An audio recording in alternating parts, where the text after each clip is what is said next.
deserve that as well.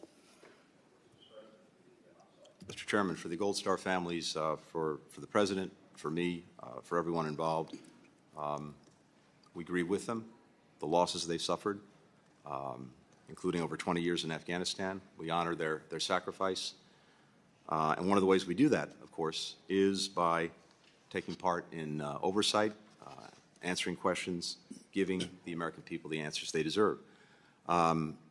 And we've engaged in very good faith in this. I think by our count, we facilitated transcribed interviews with 15 current or former officials. Sir, my time's limited, but is that a yes? Mr. Chairman, I've appeared before this committee 5 times, including one time dedicated solely to Afghanistan, but every time taking questions on Afghanistan. That's more than any of my recent predecessors have done. And well, we look forward to your testimony in September. Well, we can have our teams talk about that, Mr. Chairman. Thank you.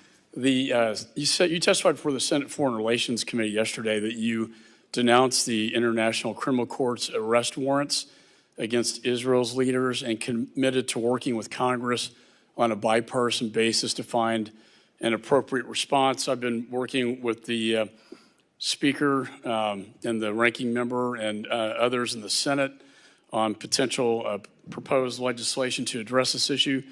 Will you commit to working with this committee to find a bipartisan bill that would place meaningful sanctions on the International Criminal Court? Mr. Chairman, first, let me say again that decision was totally wrong-headed, and any equivalence that it implied between Hamas and Israel and its leaders was shameful. And we commit to engaging on a bipartisan basis and finding an appropriate response. Yeah, and I completely agree with you on that. Earlier this month, the President stated on CNN that if Israel conducted a major military operation in Rafah, that, quote, we're not going to supply the weapons and artillery. Is this still the Biden administration's policy? And what specific weapons do you plan to withhold beyond the 2,500-pound bombs? Well, first, Mr. Chairman, no one's done more than President Biden. No one will do more to make sure that Israel has what it needs to defend itself. He was there days after the attack on October 7th, the first president to go to Israel when it was at war and under attack. In the time after that, he made sure that we deployed resources and assets to deter any further aggression against Israel from other quarters, which was very much a threat. And we all know the history, but are you planning to withhold more weapons? I'm happy to get to that. And of course, it's also important to note that when Iran conducted an unprecedented attack, a direct attack for the first time on Israel from Iran. If Israel invades Rafah, will you withhold more weapons? We actively took part for the first time ever in Israel's defense and rallied a coalition of countries. When it comes to Rafah, that doesn't answer my question. Are you going to withhold more weapons? Come to your question, Mr. Chairman. Okay. I'm happy to do that.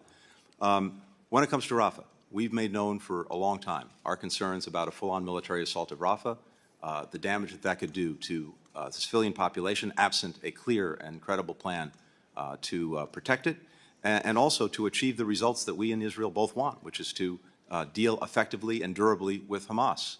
And so in that context, particularly with regard to 2,000-pound bombs, which in a dense urban environment can do terrible damage, we've been in discussions with Israel about that particular weapon, and those discussions continue. Those were private discussions. It's unfortunate that it leaked to the press. It did, but those discussions continue, and our concerns about a full-on military assault in Rafah remain. We have other ways of dealing with the challenge posed by Hamas that we believe can be more effective and more durable. Okay, let me just ask you this.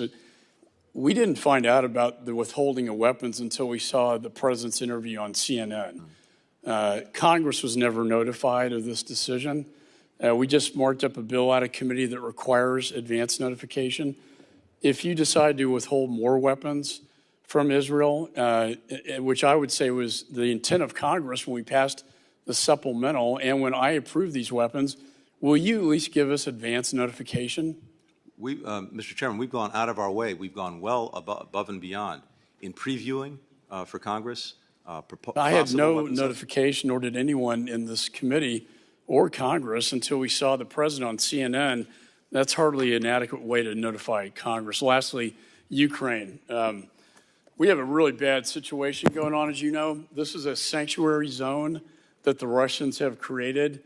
And what they're doing is they're lining up all their artillery and rockets and missiles just across the Ukraine border that they then use to attack the Ukrainians. However, your administration and Jake Sullivan have restricted the arms use so that Ukraine cannot defend itself and fire back at Russia. That's why I mandated the ATACMS and the supplemental, the long range, short range, and the HIMARS, that your administration is tying their hands behind their back, not unlike what you're trying to do in Israel. Will you change this policy so Ukraine can fight without one hand tied behind its back?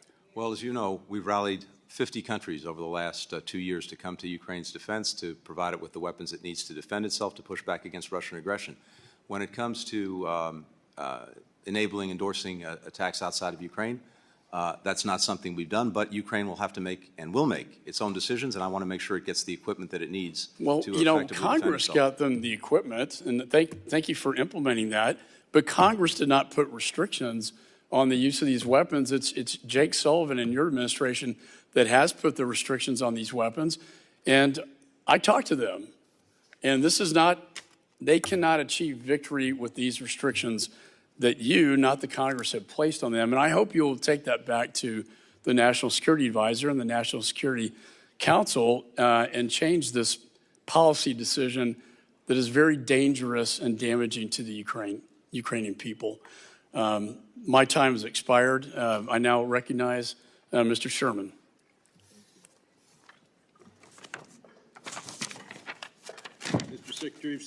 Mr. Secretary, thank you for being here and presenting your budget request, which I strongly support.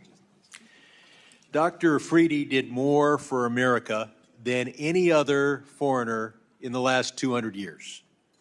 Yet he remains in jail in Pakistan. All Americans are dedicated to his release, but some not dedicated enough to agree with Pakistan for a Afridi-Siddiqui trade. And I would hope that you would urge the administration to make such a trade. I'm confident the Pakistanis would accept it. Obviously, the Pakistanis should release him without conditions. But no, it's very hard to ask any other non-American to cooperate with the United States when the person who did the most for us remains in jail. I hope you would also direct the U.S. ambassador to Albania to visit Camp Ashraf and demonstrate our continued concern for those who fled Iran and then fled Iraq. This is particularly relevant because President Raisi of Iran died, and while some mourn his passing, he was personally responsible for the deaths of tens of thousands of Iranians, including many who are the family members of those who are in Camp Ashraf. 30,000 people apparently have died in Gaza. Perhaps half or more are civilians. Congress has provided you with $9.1 billion in humanitarian aid. But there's other things going on around the world. 300,000 died in Darfur 2 decades ago, and now we see a new genocide in Darfur where tens of thousands have been killed. Looking at the rest of Sudan, 18 million people face acute food insecurity. 600,000 Tigrayans have died just in the last few years, and now millions of people face food insecurity in Ethiopia. In eastern Congo, we see 7.1 million people displaced. 1.2 million Rohingya are in camps in Bangladesh, where countries have not contributed enough for their food, and therefore the World Food Program has reduced rations by 30%. The entire population of the Republic of Nagorno-Karabakh, or Artsakh, has been ethnically cleansed and now lives as refugees in Armenia. Can you commit that, and hopefully this is just a yes-no answer, can you commit that when you allocate that $9.1 billion of humanitarian aid, you will do so on the basis of where is the greatest need rather than which conflicts get the most publicity? Yes. Thank you. People think that the Middle East is as bad as it can possibly be. That's not true. Iran has a nuclear weapons program I'm sure my colleagues will ask you about. I want to focus on Saudi Arabia. Some think Ben Salman's going to be a good friend to the United States, but even they must take the examples from the 1970s, where the Shah was a friend of the United States, and every weapon system that he had was in the hands of the Ayatollahs by the end of that decade. Saudi Arabia will want a nuclear cooperation agreement with the United States. Can you commit to us that you will not send up to Congress a nuclear agreement with Saudi Arabia that does not include the additional protocol and does not meet the gold standard that we saw in the UAE nuclear cooperation agreement? Any nuclear cooperation agreement that we reach will have to address all of our nonproliferation goals, and we want to make sure that, of course, we have gold standard agreements with whomever we reach these agreements. Thank you. Hamas had allied organizations. The Palestinian Islamic Jihad is the better known, but there is also the Popular Resistance Committees, the third biggest terrorist organization based in Gaza, which has not been designated a foreign terrorist organization. And I wonder if you can commit to either designating them as either an FTO or otherwise as a terrorist organization, such as a specially designated global terrorist, or at least come back to this committee in 30 days and tell us why you haven't done so. Happy to come back to you. We're always looking to see appropriate designations to use whatever tools we can against terrorist organizations. They are proud participants in the killing of 1,200 of Israelis on October 7th, and they've killed Americans. They meet more than all the standards. Gentleman's time has expired, and I'm going to recognize Mr. Smith for 5 minutes. Then we will recess for 10 minutes. We have 2 votes on the floor. Thank you, Mr. Chairman. Last Friday, Mr. Secretary, I chaired my 4th congressional hearing within the year on UNRWA, the UN Relief Works Agency, and its decades-long complicity in the most vicious forms of anti-Semitic hate, with a focus on the so-called independent UN review by Ms. Catherine Colonna. I've read her report very carefully, and our witnesses, including the former General Counsel, James Lindsay. He was the General Counsel for UNRWA, and he admonished us in the strongest terms, do not give money to UNRWA. He used to be their guy. Now he's not. Hillel Neuer, who's the Executive Director of UN Watch, testified and said the Colonna review was not independent. The verdict was determined in advance, and he pointed out all of the conflicts of interest of the people, the players. It was very narrowly focused, too focused, just on October 7th, and even there it whitewashed. In fact, the only thing that came out of it that was any good was to say that UNRWA does not vet employees for connections or sympathies with Hamas or Islamic Jihad, quote, unquote. 21 years ago, in 2003, I offered an amendment to redirect the money away from UNRWA to other entities that could be vetted to ensure non-anti-Semitism. This year, my legislation, the Stop UNRWA Act, Stop Support for UNRWA Act of 2024, was passed by this committee. It completely prohibits any U.S. contributions to UNRWA. It made clear, however, that nothing in the act may be construed to preclude the provision of humanitarian assistance through any agency or entity, as long as you certify, Mr. Secretary, that it doesn't promote, espouse, or affiliate with entities or individuals that promote violence or terrorism or anti-Semitism, and does not employ individuals who promote, espouse, or affiliated with such entities or individuals. Then, in March, the bipartisan foreign aid bill made it absolutely clear no funds for UNRWA. Both sides of the aisle, both House and Senate, and that's until March 25th, 2025. My question is, are U.S. taxpayer funds to UNRWA still paused?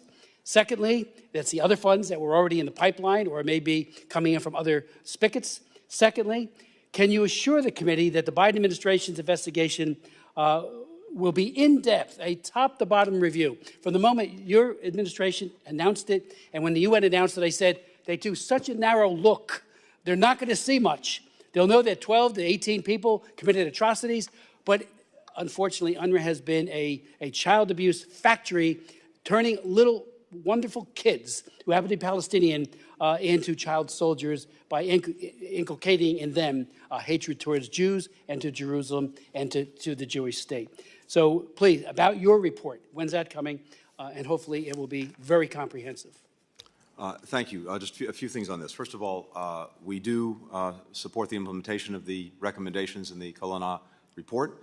We think those are important and important to move forward with them. Second, there is a separate investigation that's going on. This is a UN internal report on the specific allegations, as you know, about the participation of UNRWA employees in the horrific events of October 7th. We await those results, and we will pull all of that together along with our own hard look at this. Second, we, of course, are abiding by the law in making sure that funds... So no other funds are finding their way into... No other funds can or should be going to UNRWA. Is it planned in the near future? No. Okay, and we'll abide by it. Now, I will tell you, we do have a difference in view, because for all of the manifest problems and deficiencies with UNRWA, it's also been playing an absolutely critical and in many ways, at least in the near term, irreplaceable role in terms of being able to provide assistance for people who desperately need it. It has an infrastructure that no one else has. It has people that no one else has. So there needs to be a way to make sure, one way or another, that that assistance gets to people who desperately need it. And so we can look at what can be done for the future. But in the near term, I've got to tell you, we still see that as essential. But no, we are not and will not provide the funding pursuant to the law. Let me ask you if I could on child abduction, international child abduction, and I've written a major law on it named after David Goldman.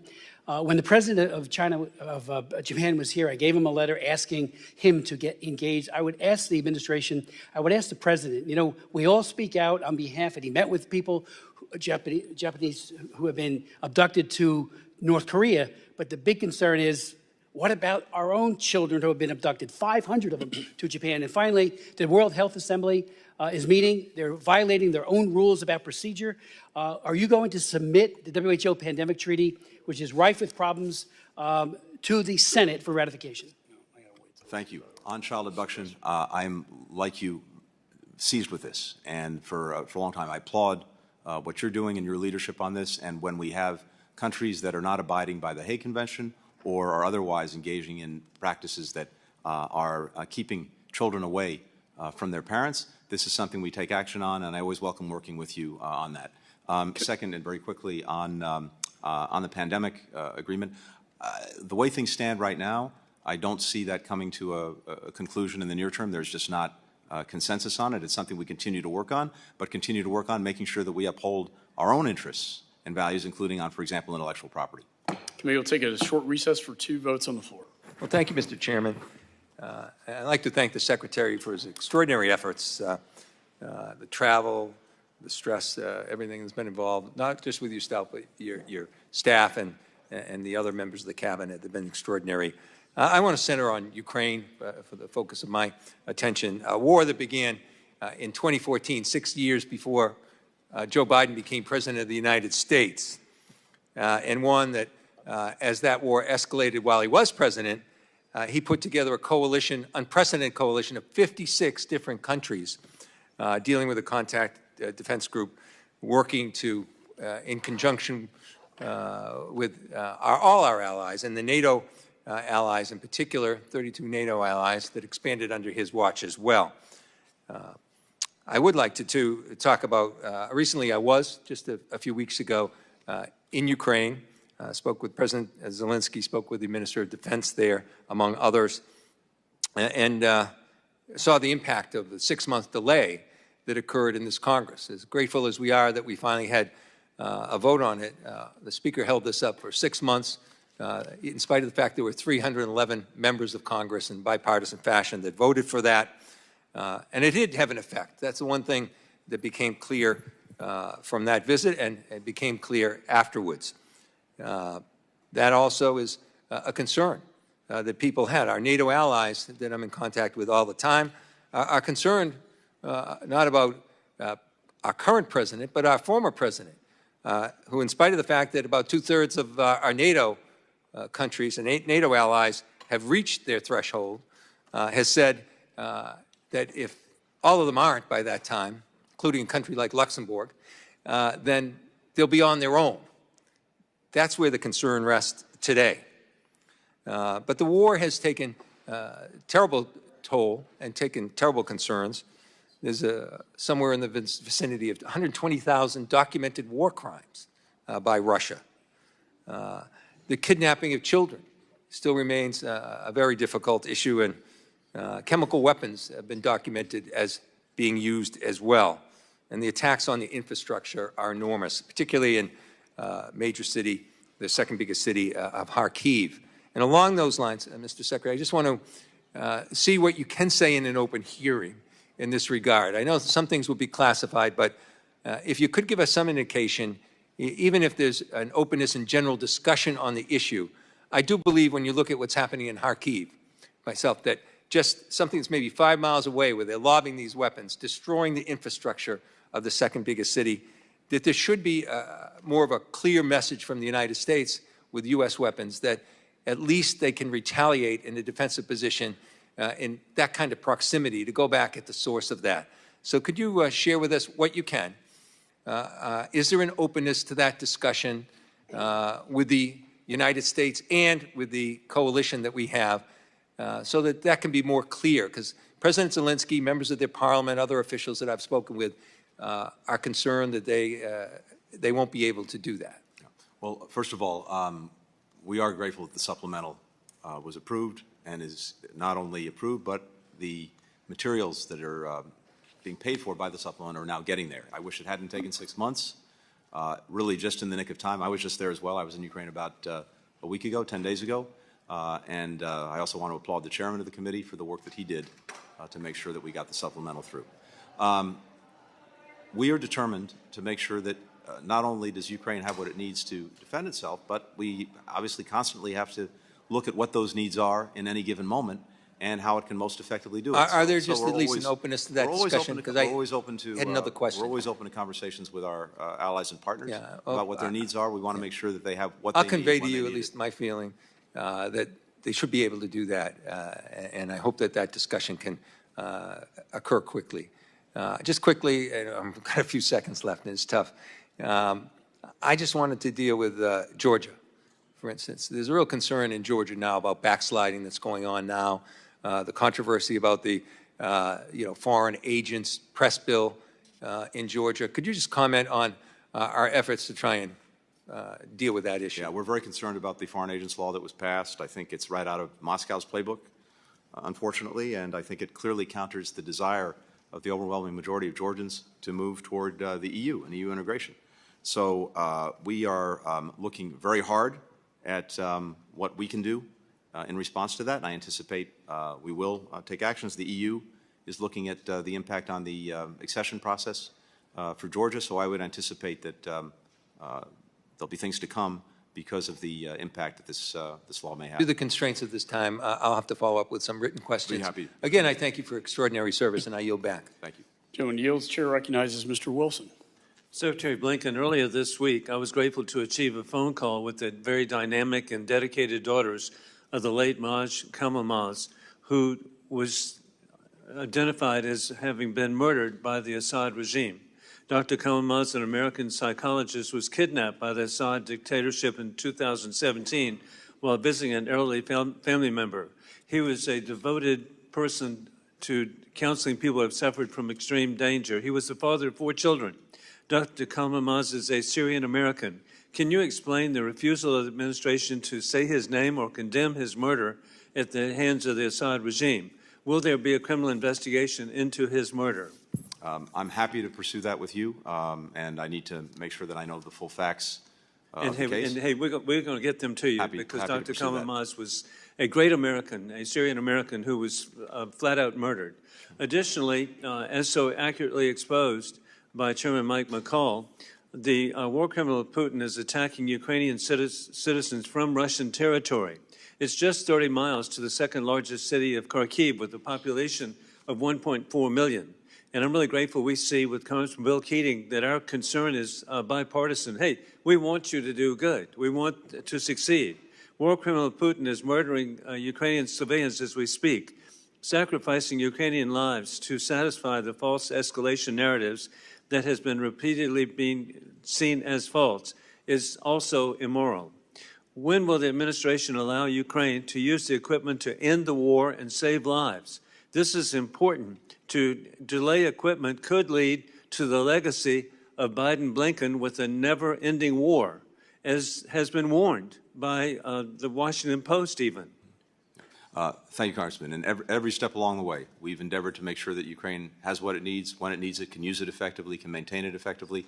As I said to Congressman Keating, we're always open to listening to our partners and, as necessary, making adjustments. Hey, so this is so clear. This is response to an illegal invasion. This should be to deter mass murder that's being conducted, and to not allow the people of Ukraine to respond properly is putting so many people at risk. And then we have dictators with rule of gun invading democracies with rule of law. And our enemies are clear. War criminal Putin claims Ukraine does not exist. The murderous regime in Tehran and its puppets claim Israel does not exist. And the Chinese Communist Party says that Taiwan does not exist. Sadly, Taiwan has paid for defensive weapons which are being delayed.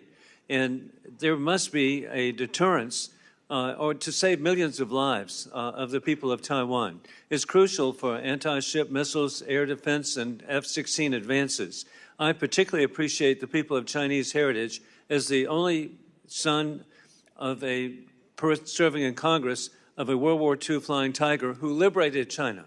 And so we liberated China, but now the people of Taiwan are subject to a potential invasion, and the way to deter it is to provide the equipment. They paid for the equipment. We authorized funding for the equipment. What is your commitment to expedite the delivery to deter a murderous catastrophe?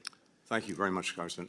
We've notified more than $6 billion in foreign military sales during this administration, 13 proposed sales in 22 that I went forward with, another 7 in 23. That's by far the largest single and two-year notifications that we've made of weapon sales. The challenge that we have, as you know, in terms of moving forward on them is with our production timelines. And we are doing everything we can for a whole variety of reasons, including Taiwan, to make sure that those production lines are moving more quickly, more efficiently, to be able to deliver on the weapons that we're providing to those who need them for their self-defense. We're committed to Taiwan's defense. We're committed to making sure that it has what it needs to defend itself, commensurate with the threat it faces. But the challenge that we have, as I think many members of this committee know, is with production and making sure that moves as quickly and efficiently as possible. And time is of the essence. There must be deterrence to avoid an invasion, and it can be done if we provide the equipment and with the pre-positioned equipment that we have around the world. That there should be expedited to the people of Taiwan to avoid what will be the most catastrophic world incident after, sadly, the abandonment of the people of Afghanistan with 13 dead Americans. And so indeed, every effort must be made to prevent an invasion. With that, I yield back. Gentleman yields. Chair recognizes Mr. Barra. I'm sorry. I recognize the ranking member, Mr. Meeks, for an opening statement and questions. Thank you, Mr. Chairman. Thank you for allowing me to make my opening statement. As you know, it was with President Ruto and the Speaker. Thank you very much. I'll begin by welcoming Secretary Blinken to the House Foreign Affairs Committee, and I know there's much that has already been talked about and much more that demands your attention all over the world. And I just say, with your travel schedule. Mr. Secretary, I appreciate how generous you've always been with your time and how responsive the department has been to the request made by this committee during your tenure. By my count, this is your 5th appearance before this committee, which is certainly way more than your immediate predecessor. Since you've last testified before us, the geopolitical landscape has only grown in complexity, plagued by continued rise in conflict, democratic backsliding, and humanitarian catastrophes. Hamas's October the 7th terrorist attack, the most horrific and brutal terrorist attack in Israel's history, has prompted a war against Hamas that has now cost tens of thousands of lives, including innocent civilians, children, and women. The people of Gaza now face famine-like conditions, which is why I commend the State Department that this administration's tireless efforts to broker a ceasefire that would free the hostages, which would include 5 Americans, and allow humanitarian aid to reach the population. I appreciate the administration's efforts to caution Israel against launching a large-scale military operation in Rafah without a credible plan for minimizing civilian casualties and stabilizing a post-war Gaza, and we look forward to hearing more from you, Mr. Secretary, on the Department's ongoing efforts to address this crisis. Gaza is one of many humanitarian crises around the world, and I know your department remains focused on alleviating human suffering in places like Sudan, where we see the largest number of people facing extreme food shortages in the world. The situation in Haiti has only grown more dire, with Port-au-Prince having devolved into lawlessness, resulting from horrific violence, including systemic sexual violence perpetrated by gangs. And I'm grateful that President Ruto, who I just met with of Kenya, is here in Washington, D.C. this week, as Kenya is not only vital for sustained U.S. engagement with Africa, it is also leading the multinational security support mission to Haiti that is key to promoting stability as Haitians work to restore democratic governance in their country. And since your last testimony, we've also seen Putin's illegal war on Ukraine enter a new deadly phase as Russian forces pummel civilian infrastructure with warheads on a level not seen since the beginning of the war and push to once again take Kyiv. Ukraine has fought desperately to hold ground against Russian advances amid shortages in ammunition and defensive weapons, caused largely in part, of course, by the efforts of extreme MAGA Republicans to block the president's national security supplemental. Thankfully, Democrats worked across the aisle to pass the supplemental package, and I look forward to hearing more on how the State Department is working to quickly fulfill deliveries of those arms shipments so that Ukraine can replenish its stockpiles and continue its existential fight against Moscow. And it's clear that the atrocities of the world are the autocracies of the world are coordinating now more than ever to challenge the free democratic world and undermine U.S. interests and the international rules-based system that has for decades promoted peace and prosperity. Under President Biden and your leadership in the State Department, we have strengthened American leadership, revitalized our alliances and our partnerships, as well as forged new cooperative agreements like AUKUS to promote U.S. national security, particularly in the Indo-Pacific. This diplomacy will be pivotal to ensuring the Indo-Pacific remains free, open, and secure, particularly as Beijing is increasing its aggressive actions in the South and East China Seas and the Taiwan Strait, using economic coercion to advance its malign interests. However, we cannot outcompete Beijing diplomatically or economically if we are not willing to make serious investments in our diplomatic and development tools. Which brings me to the reason why you're here today, Mr. Secretary. The Biden administration's FY25 budget is a clear-eyed about the complex challenges we face and is in stark contrast to the America First isolationism of many of my colleagues across the aisle who continue pushing for draconian cuts to the State Department's budget. For all the talk we hear from my Republican colleagues about the need to outcompete China, they seem unwilling to make the prerequisite investments into our state, foreign, and operations and related programs, the budget that needs and meets the moment. So I conclude that with this.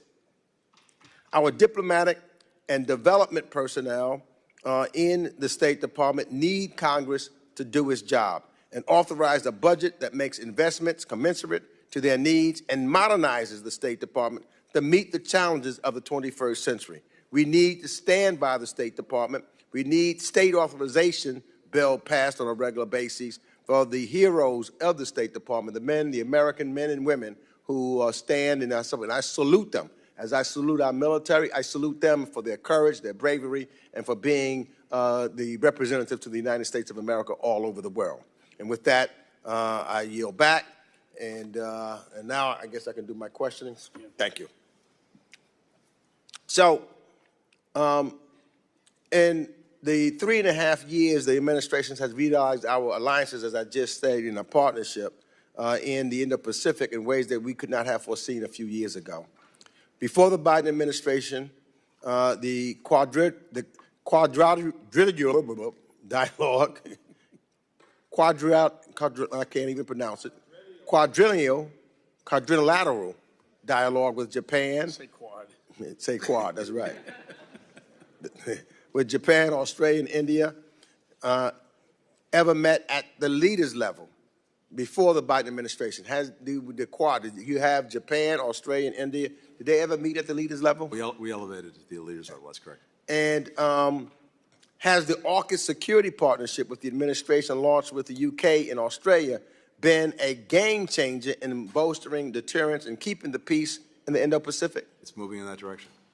And regarding the trilateral partnership with Japan and Korea, are we cooperating with our two Northeast Asian allies in ways that we had not before? That's correct. That is correct. And, well, how many countries in the Pacific Islands has the Biden administration expanded our diplomatic footprint? We now have an additional 2 embassies that have opened. We're looking at an additional 2 more. So we'll have representation in more than half of the Pacific Island countries. So would you say this is building resiliency against the PRC's malign influence in the Pacific Islands? Yes, I would. And how has our relationship with the Philippines rebounded under the Biden administration? Well, I think we've seen an extraordinary relationship develop especially over the last year, both President Biden, President Marcos, working more closely together than ever. And that partnership, and by the way, you mentioned the trilateral relationship with Japan and Korea. We also now have a trilateral partnership with the Philippines and Japan, where we're doing work together. And does this cooperation across Asia, does that help ensure a free and open Indo-Pacific? Absolutely. We've got the most dynamic, fastest growing region in the world. We have more than 50% of global GDP in that region. And of course, the United States is a Pacific power. But being able to align so many different countries, to have all of us working together and in the same direction, that multiplies the impact of our diplomacy. It multiplies the impact we're having on advancing our interests. Does it counter the PRC's undermining of rules-based order? Absolutely. And the fact that we're able to do it together makes the difference. And let me just ask this. Could the United States of America have achieved this cooperation without the State Department? Well, admittedly, I have a biased view on this, but the answer would be no. It's a great job that the State Department and this administration is doing. Let me turn to the concerning situation, of course, in Sudan. On May 14th, the administration sanctioned 2 RSF forces commanders for perpetrating violence in Darfur and threatening the peace, security, and stability of Sudan. However, the RSF leader has not been sanctioned. The current fight against the RSF and Sudanese armed forces for the city of Al-Fashir and Darfur risk escalating a humanitarian catastrophe. What's the State Department doing to demand accountability in Sudan? Well, we're focused on a few things. First, we have, as you know, our senior envoy, Tom Perriello, who is out there every single day trying to drive forward on getting an end to the war, getting a civilian transitional government formed, unifying the professional armed forces, getting unhindered humanitarian access to people who desperately need it, and, of course, returning to the democratic transition that Sudan was on before it was disrupted by the generals. We think the best way forward is to resume the Jeddah negotiations that Saudi Arabia has been hosting with all of the key stakeholders, with the Saudis, with Egypt, with the UAE, with the African Union, with IGAD, and also, yes, as appropriate, to impose costs on individuals or entities that are escalating the conflict and committing atrocities. So we're very much looking at that as well. Thank you. Let me also ask this. Is it critical that Congress reauthorize the Global Engagement Center this year? Yes, and in my judgment it is. In fact, I addressed that in my opening statement. This is this one place in government where we bring together all of our efforts to counter Russian, Chinese, and other disinformation and misinformation. And it's been one of the most effective tools I've seen, both in exposing that disinformation and misinformation, giving other countries the capacity themselves to deal with it, and to take more effective collective action. So, as I mentioned in my opening statement, I very much hope that it will be reauthorized because it sunsets a little bit later this year, and it's a critical tool. If we take that tool away, we are disarming ourselves in the fight against mis and disinformation coming from China, coming from Russia, coming from others. My last question, is there any merit to the allegations, some from the far right, that the GEC is censoring conservative voices here in the United States? No, And of course, we're always prepared to work with Congress on any concerns as we have.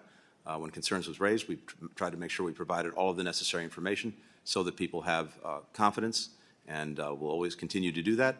But those questions have been answered, and I believe, again, this tool is essential for us in order to deal with what really is a new front in the global competition, and that's the information front. We have to be able to fight effectively on that front. Thank you, Mr. Secretary. Thank you for the great work you're doing, and please say thank you to all of the employees of the State Department. I yield back. Joan yields. Chair recognizes Mr. Perry. Thank you, Mr. Chairman. Thank you, Secretary, for being here. Two of our allies have been attacked, unprovoked, right? Ukraine by Russia, Israel by Hamas. And I'm trying to juxtapose the situation here. I see that according to reports, the president wants Israel to outline what governance in Gaza will look like after an invasion, how Israel will reduce civilian harm in dense urban environments, and how to free as many hostages as possible prior to sending capability to Israel. On the other hand, I've got from the State Department here the integrated country strategy. And I went through it. What I see here is the mission and goal objective is to win the war, which I fully support. Nothing that I would like more than to see Vladimir Putin run out of Ukraine on a rail and worse. Restore Ukraine's sovereignty and territorial integrity. And we've essentially given Ukraine over $100 billion and said, go fight Russia, go defeat Russia, regain your territory. It's fully supportive of Ukraine winning that war. But at the same time, we've established a set of conditions on Israel. How about this condition? We have built, at the cost of the American people, $320 million a port, right? Operations were started on Friday, halted on Sunday because Hamas attacked the port, right? Hamas attacks Karim Shalom, the crossing there, which would allow aid from Israel and from the United States. So Israel has to pay for the aid of the people that attacked it, and has to provide this information on a plan. Can you tell me what the difference is? What's the difference between Ukraine and Israel? In a sense, there isn't. And as we've made clear from the start, these are both close partners. Well, of the Mr. United Secretary, States. with all due respect, if there's no difference, why do we have these conditions?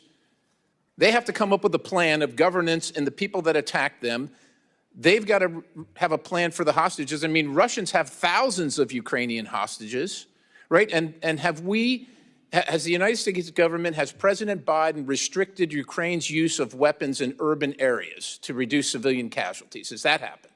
So, first of all, Congressman, no one has done more, will do more. I know you say that, but it seems like I don't really say look, it. I'm just reporting what I'm reading. I'm just going with the facts. You can say that all day long, but the fact is that others have done more. And we're doing more right now for Ukraine than we are for Israel. President Biden's doing more for Ukraine than Israel. We took roughly half of the money or more from the aid package passed for Israel and gave it to Hamas, who's taking it from the citizens in their country and using it to fight Israel. So please skip the narrative and just tell me what the difference is between Ukraine and Israel. How come conditions on one and no conditions on the other? These are not conditions. We give to our close friends, our best partners, one of our obligations is to give them the best possible advice we can. And so when it comes to dealing with Hamas, we're committed to seeing that Hamas cannot govern Gaza again, cannot pose the threat that it did that led to the October 7th attack. We've been doing everything we can to support Israel's efforts to defend itself and make sure that can't happen. And when it comes to Rafah, the concern that we've had and that we've expressed, as friends do and have an obligation to do, is that the effort to go in full force into Rafah to remove where the enemy is, where the enemy, it was just reported, as you know, Mr. Secretary, 600 tunnels into Egypt, into Israel, traversing weapons and military equipment to attack Israel. So when you say we're doing all we can, we're providing advice. With all due respect, sir, they need to win the war against Hamas and eliminate them, and anything that we're doing that stands in their way of that is unacceptable, including supporting Hamas, which is what we're doing. At the same time, you're saying no one has done more. Well, no one has done more for Hamas either. I to say the least, don't follow that. Let me say this very quickly. One, we want to make sure that the defeat of Hamas is an enduring defeat. And even if they go into Rafah and remove the remaining battalions, there will be thousands of armed Hamas left. Absent a plan for what comes after, and this is not a condition, it's simply our advice. Then one of three things is going to happen. What is Hamas Ukraine's will remain, plan for Russia once they kick Russia out of their country? I actually laid that out just about a week ago in Ukraine, and I'm happy to share that with you. It's not in here, sir. I'm happy to. I'll share it with you. Sir, there are two different standards. You must admit that, and we in Congress wonder why, and the American people wonder why. With that, Mr. Chair, I yield. Gentleman yields. Chair recognizes Mr. Barra. Thank you, Mr. Chairman. And again, thank you for being here and the hard work that you're doing. I'm tired from all the travel that I do, and I can only imagine. I'm going to focus in on the Indo-Pacific.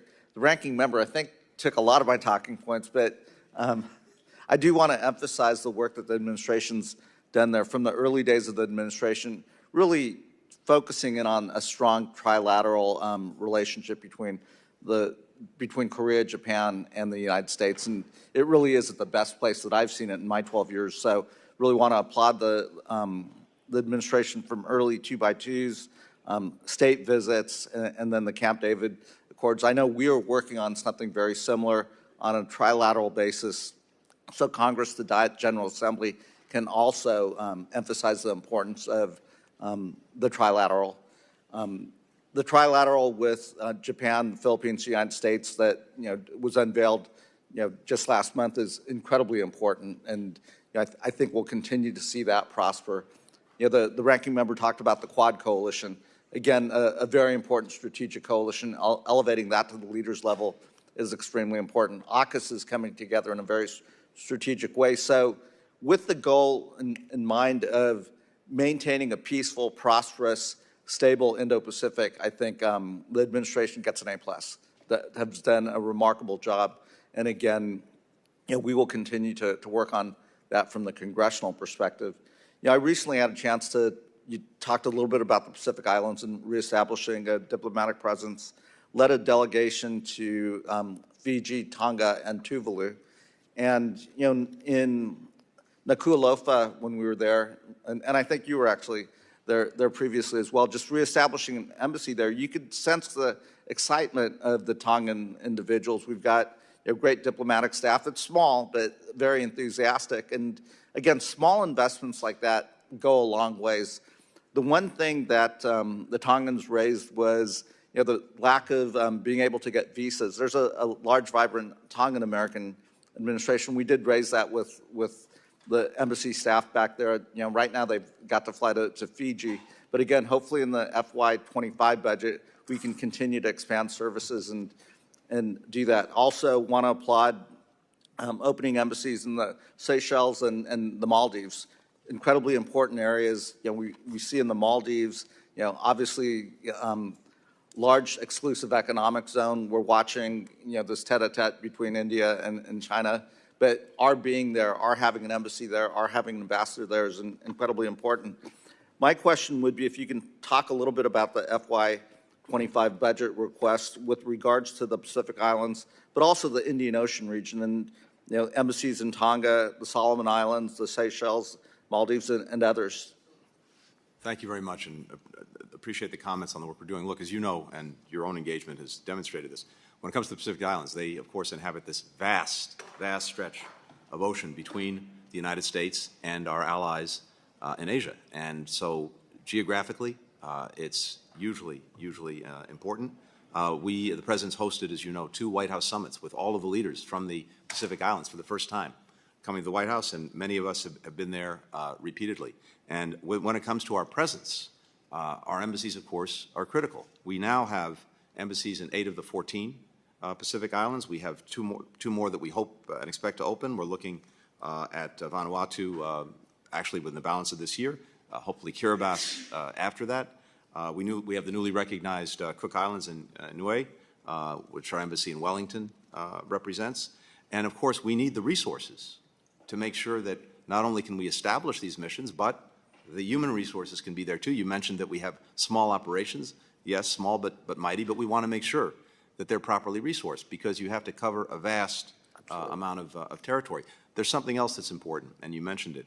The collaboration that we built with key partners in the region, and particularly with Japan, with Korea, with Australia, with New Zealand, that allows us to multiply our efforts and to cover even more territory than we would if we were doing it alone. And so the coordination there, the work that we're doing together, for example, to bring undersea cables to the islands, doing that with Japan, with Taiwan, and others, to connect people, that is all vital as well. But it also requires resources in order to do that, to generate the private sector investment and partnerships that we need. All of that's reflected in the budget. Well, and again, I applaud that. And when I was in Tuvalu last month, getting the Japanese to drop cables, incredibly important. So with that, I yield back. No one yields. Chair recognizes Mr. Issa. Mr. Secretary, thank you once again. I've got more questions than time, but hopefully we can get through some of them fairly quickly. We talked a little bit earlier. Currently, at my border, my 100 miles of the Mexican border, we have a massive amount of immigrants coming, not from South or Central America, but from disparate places. And I'll just take one example. The people coming there from China, over 20,000 of them in the last month, they flew typically to Turkey, then to Mexico, and then came into the United States. Turkey does not allow Chinese to enter Turkey without a visa. Mexico does not allow people to enter, including Chinese, without a visa. However, they are currently entering because they say, oh, just let us off the plane and we'll go to America. As our head diplomat with these two allies, one of them a NATO ally, can you or will you attempt to tell them that under international law, if they don't have a visa to the United States, you do not want them to come to make a claim that they could have or should have made before they got to our border? Yeah. In short, yes, I think you've identified a very important problem. You mentioned the case of China. We have a record increase in the number of Chinese who are seeking to get into the United States, who presented themselves in one way or another. And there are other nationalities, too, that are far afield from our own hemisphere. I mentioned China mostly because, as we both know, they won't take them back once they get here. So you identified an important problem, and we've been acting on it. We've been working with countries in the region to get requirements for visas so that people can't simply come to those countries without a visa and then use that as a platform to come into the United States. We've reached agreements in a variety of ways with Colombia, with Ecuador, with El Salvador, with Guatemala, with Mexico, actually, as well as with Panama. And we continue to make sure that, to the best of our ability, those countries put in place what's needed so that people from far afield can't avail themselves of the opportunity to use it. Excellent. Thank you, Secretary. As I said, I've got a bunch here. Please. Hopefully, what we passed out of the committee this morning, giving export controls for AI, will be a tool that will be used heavily out of commerce and will benefit our war against a number of countries. And I'm going to just deal with one for a moment. When President Biden entered office, there were about 300,000 barrels a day leaving Iran. Today, there are reported to be over 2 million barrels a day leaving Iran. They had about 70 ships. They now have about 400 ships. They're called ghost ships. I know that you do not run a military force, but as our chief diplomat and a member of the National Security Council, couldn't or shouldn't we be able to essentially capture those ships on the high sea and take them out of commission to ultimately enforce sanctions? You're our #1 sanction supporter, but your sanctions, now that they've circumvented SWIFT and the other economic trades, have become somewhat muted. What should we do in combination with the other entities? Yeah, so I think there are a few things, Congressman. First, we have sanctioned in the oil, petroleum product sector, more than 200 Iranian entities or individuals who've been engaged in that trade. We've done it across multiple jurisdictions. Anyone who has a role in the production, the sale, the shipment of these petrochemicals. Or but, Mr. Secretary, the limited time, can you get to the ships? Yeah, so on the ships, we've identified to date, through our laws, 50 vessels that we've determined are blocked property. In other words, people can't deal with them. They can't go to a port. They can't get serviced. And we'll continue on that effort to identify those vessels, block them. We're also looking at getting countries to deflag these vessels so, again, they won't be able to move around, travel around get the services they need. The sanctions that we have imposed have made all of this a lot more expensive for the Iranians as they try to evade them, get around them. They're not getting the revenues that they anticipated getting from their massive efforts to sell oil. Mr. Secretary, as I run out of time, let me just ask one final follow-up on that. I believe if Ronald Reagan were president, or someone like him, those ships would not be on the high sea. Do you have, or would you accept the authority from Congress, if you don't have it, to, in fact, seize those clandestine ships as Ronald Reagan would have? Remember, Ronald Reagan sunk 2 Iranian ships because of what they were doing. I believe strongly that if you don't have the authority, that Congress, on a bipartisan basis, would give you the authority to intervene, to capture those ships, to work with the flagged nations, to put all 400 out of commission. Will you commit to work with us on that effort? Well, as I think you mentioned, or one of our colleagues mentioned, we don't actually have a military at the State Department, so that's not our business. Our focus is on working with other countries and using our own authorities in the areas that we can to go after anyone who's engaged in shipping, supplying, transporting these products, and that's what we'll continue to do. Thank you, Mr. Secretary. Thank you, Mr. Chairman. Yield back. Gentleman yields. Chair recognizes Mr. Castro.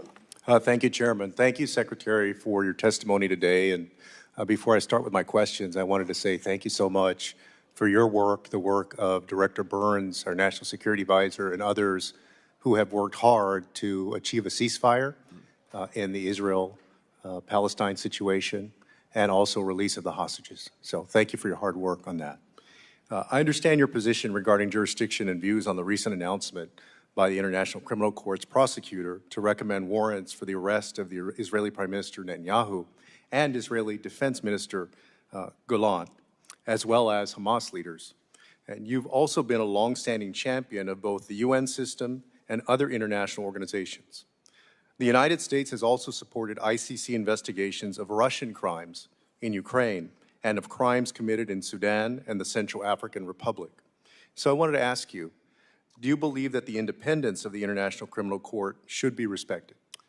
I have to tell you, Congressman, that the decision that the prosecutor made is both incredibly wrong-headed and, in my judgment, undermines the credibility of the court. You're right that we've sought to find ways to work with the court to support its efforts, including in Ukraine, Sudan, other places, but to have gone forward with these warrant requests, to do it in the way that it was done. First of all, the court itself, and I had a long conversation with the court. But do you believe the court should maintain its independence? Well, I think it should maintain its independence, but I also think it should act pursuant to its own mandate and charter. And what's clear from the creation of the court is it's supposed to be a court of last resort to act where other countries cannot or will not. No, and I think you all put out a strong statement. And I want to ask Israel you, has but at the same ongoing time, investigations of itself, and it's demonstrated time and time again that it will investigate alleged violations of the law. There are at the same time, but Secretary, let me ask you, at the same time, you would agree that there shouldn't be any intimidation or coercion of the ICC? It's not a question of intimidating or coercing. It's a question of seeing a wrong-headed decision, but also seeing what was genuinely this court is going to have to exist well beyond even what's going on now, right? I mean, there will be other issues that it takes up with other nations in the future. It will have to determine what it does and where it goes, but in this instance, I can tell you that not only was it wrong-headed, but there was a shameful equivalence. Well, let me ask you this. As you know, the previous administration attempted to coerce the ICC by imposing sanctions on its then prosecutor and their staff. In April 2021, you rescinded those sanctions and said that, quote, concerns about these cases would be better addressed through engagement with all stakeholders in the ICC process rather than through the imposition of sanctions. Do you continue to oppose sanctions on the ICC as you did 3 years ago?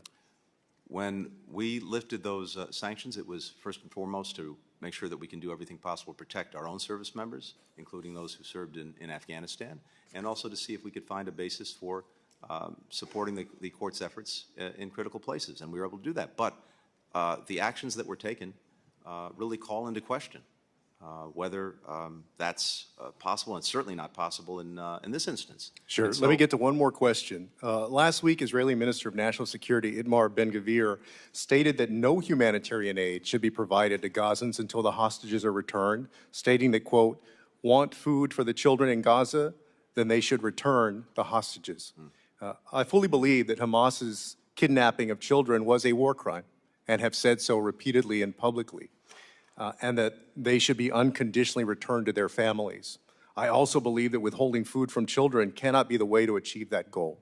Would you agree with that? I fully and absolutely agree, and we've been working every single day to try to make sure that the children who so desperately need the food, the assistance, the mothers, the fathers, everyone gets it. And holding anyone hostage in terms of food aid. Well, let me in the ask you world is this: wrong. given the senior role of Israeli ministers expressing these views, these are people very high up in the Prime Minister's cabinet. Can you categorically say that relevant authorities in the Israeli government are not restricting humanitarian assistance to reach Gaza? Again, that's not the policy. As I've said repeatedly, we've seen over these 7 or 8 months now a clear gap. 16,000 kids dead. 16,000 kids dead. You're a butcher. I'm not resisting. You're a butcher. People stand up against this genocidal animal. He's a genocidal animal. Committee will suspend while the Capitol Police restore order. Please. Thank you. Mr. Secretary, you may continue. Yes, thank you. We are determined to do everything possible to make sure that people who so desperately need this aid get this aid. And when it comes to the policies of the government, we're focused on those. When individuals make these statements, we've condemned them. Sure. No, and I'm out of time, but I wanted to say again, thank you for the work that y'all are, the hours, everything you're doing. Thank you. Committee will suspend while the Capitol Police restore order. Committee will suspend.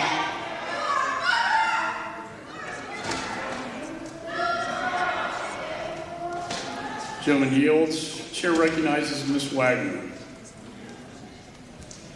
I thank the chairman, and I thank you, Secretary Blinken, for your service.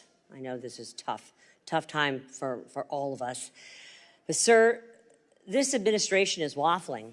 First in Afghanistan, and today, shockingly to me, in Israel, and has created instability on a massive scale. Secretary Blinken, the world, as we've all discussed here, is on fire, and conflicts have engulfed Europe and the Middle East, emboldening every single dictator from Putin to Xi to Khamenei to attack U.S. allies and interests.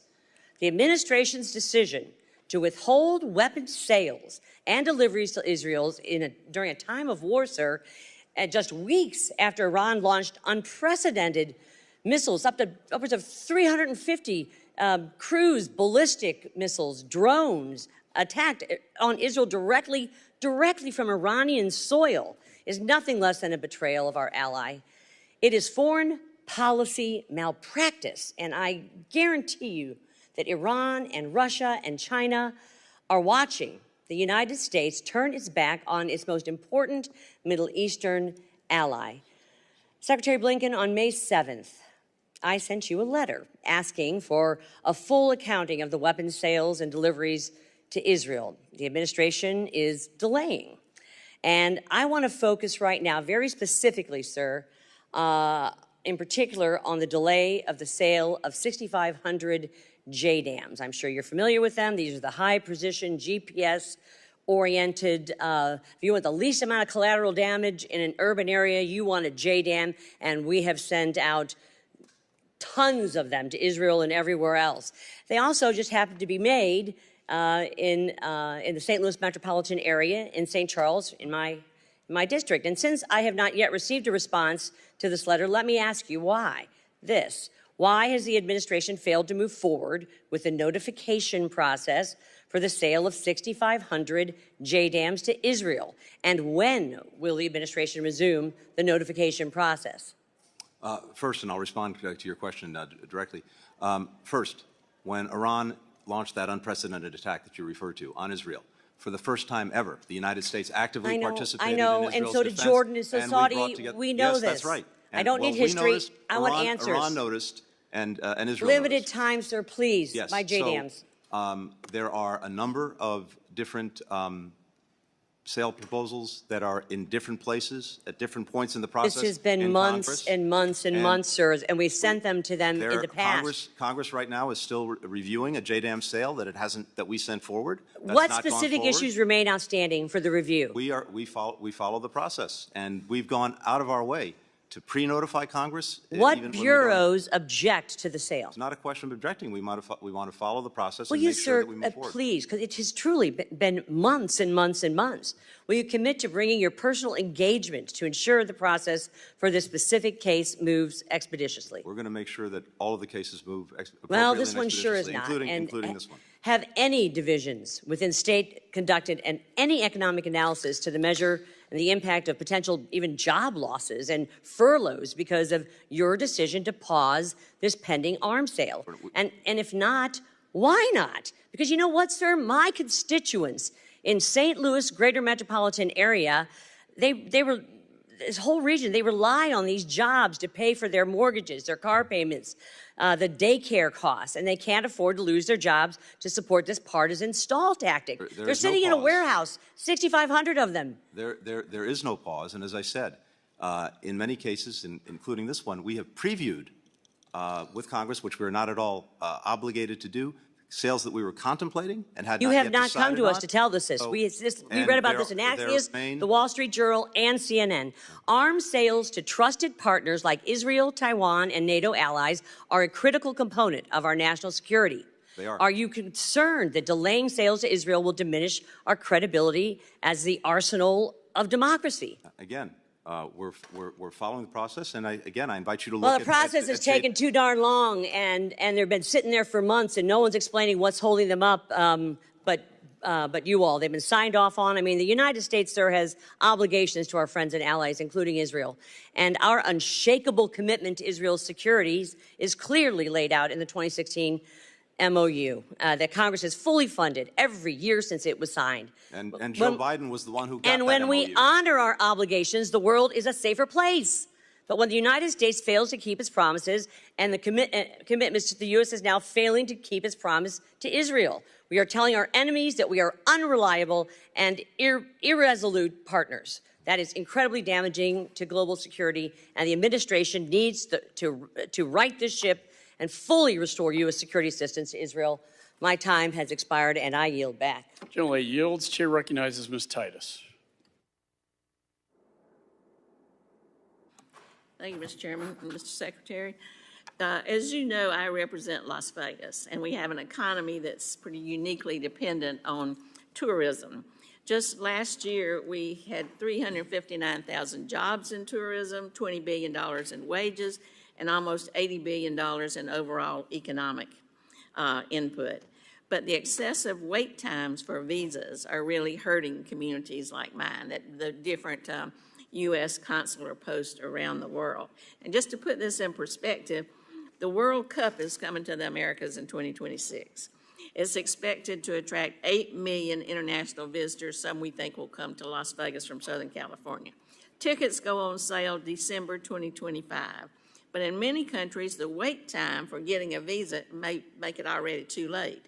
In Mumbai, the next available interview is October 2025, just 2 months before tickets go on sale. In Bogota, it's February 2026, nearly 2 months after they go on sale. And in Mexico City, it's already too late. The available interview is in August 2026, which is a month after the World Cup is over. Now, I know y'all have been making progress lowering wait times. You have an expanded interview waiver authority. But what about the people who haven't been here before?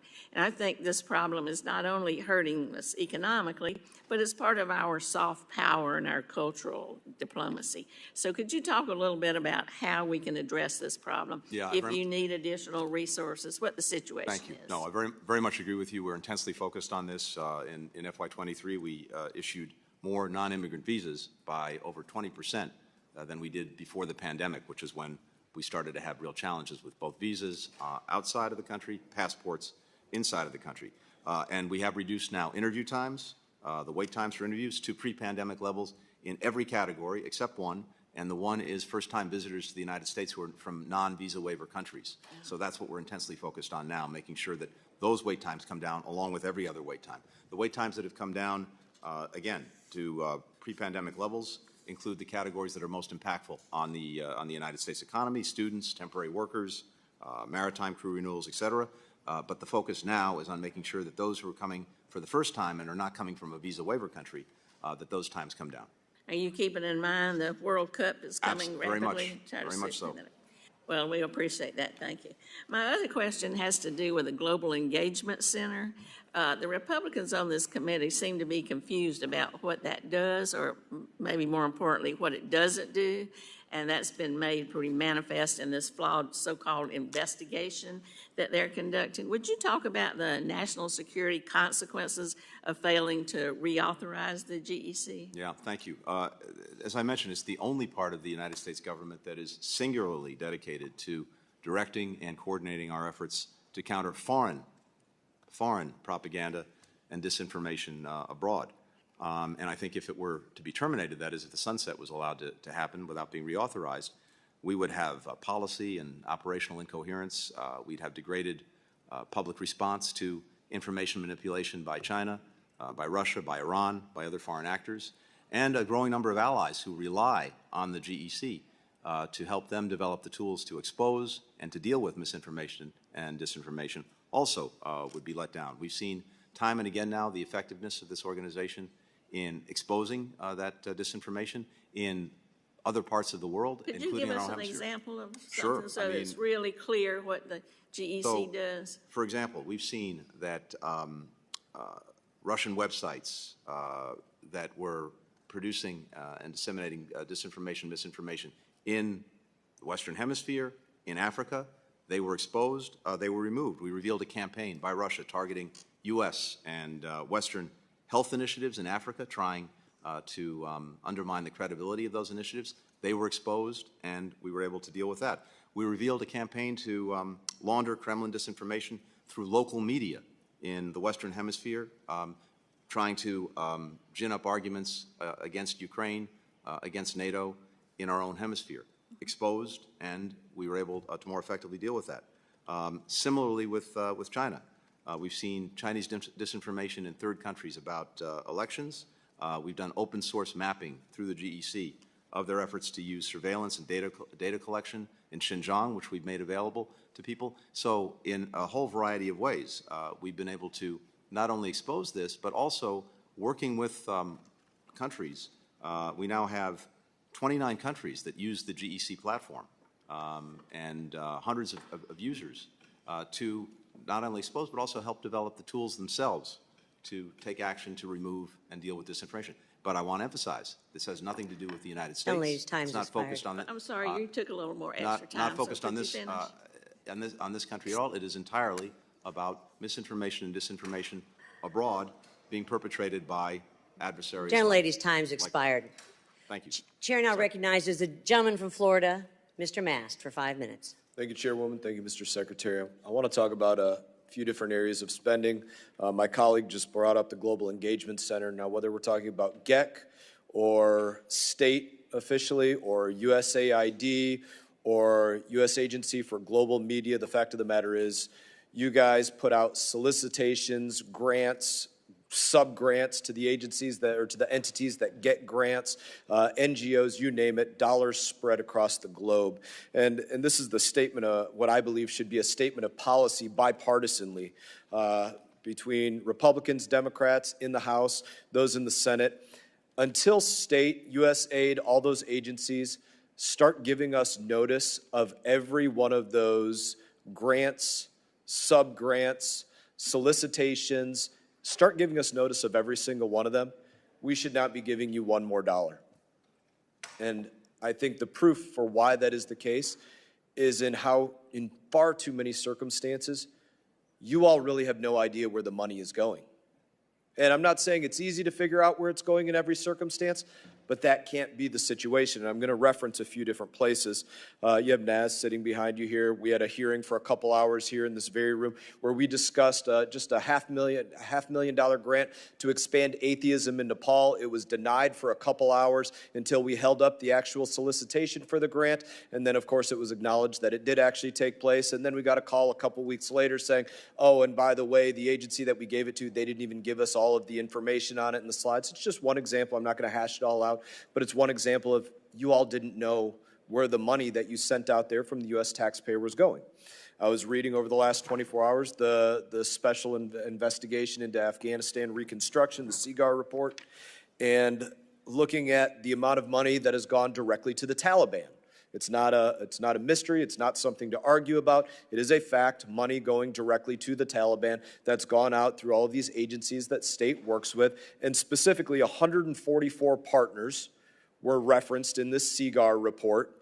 And when it talks about the 144 partners and the questions that they were asked, but of those partners, only 65 of them actually chose to answer to the Inspector General about where the dollars were going. The other 79 didn't even feel like they had to answer questions about where the U.S. taxpayer dollars were being spent. We saw it from the Pentagon just in the last day that on this massive pier that was built, that was worked on by you all, that none of the aid has yet made it to the people of Gaza yet. It's sitting in warehouses and other places. And again, it's just to the point that there is not nearly enough accountability, and we should be receiving every grant, every sub-grant, every awardee, every solicitation that should be sent through this body for review, whether in a classified or unclassified setting. Now, I do have a couple of questions on that. I spoke about the 79 grantees in part that did not respond to the CIGAR report, and I have a question about them. Since that time, have you frozen any of the bank accounts of those 79 entities? Congressman, we've looked very hard at the CIGAR report. I think it's important to note that money does not go directly to the Taliban. It goes to the UN, NGOs. We've dedicated about $2 billion so that people in Afghanistan... Now you're literally telling lies to the American people. These state dollars went directly to those that were solicited to do it, these implementing partners, as it's referred to, and they paid directly money to the Taliban. Sometimes they labeled it taxes, sometimes they labeled it value-added taxes, sometimes they labeled it a host of different things. But do not pretend that money did not go directly to the Taliban. It did not go directly to the Taliban. Let me, again, if you'll give me one chance to just lay this out very quickly. No.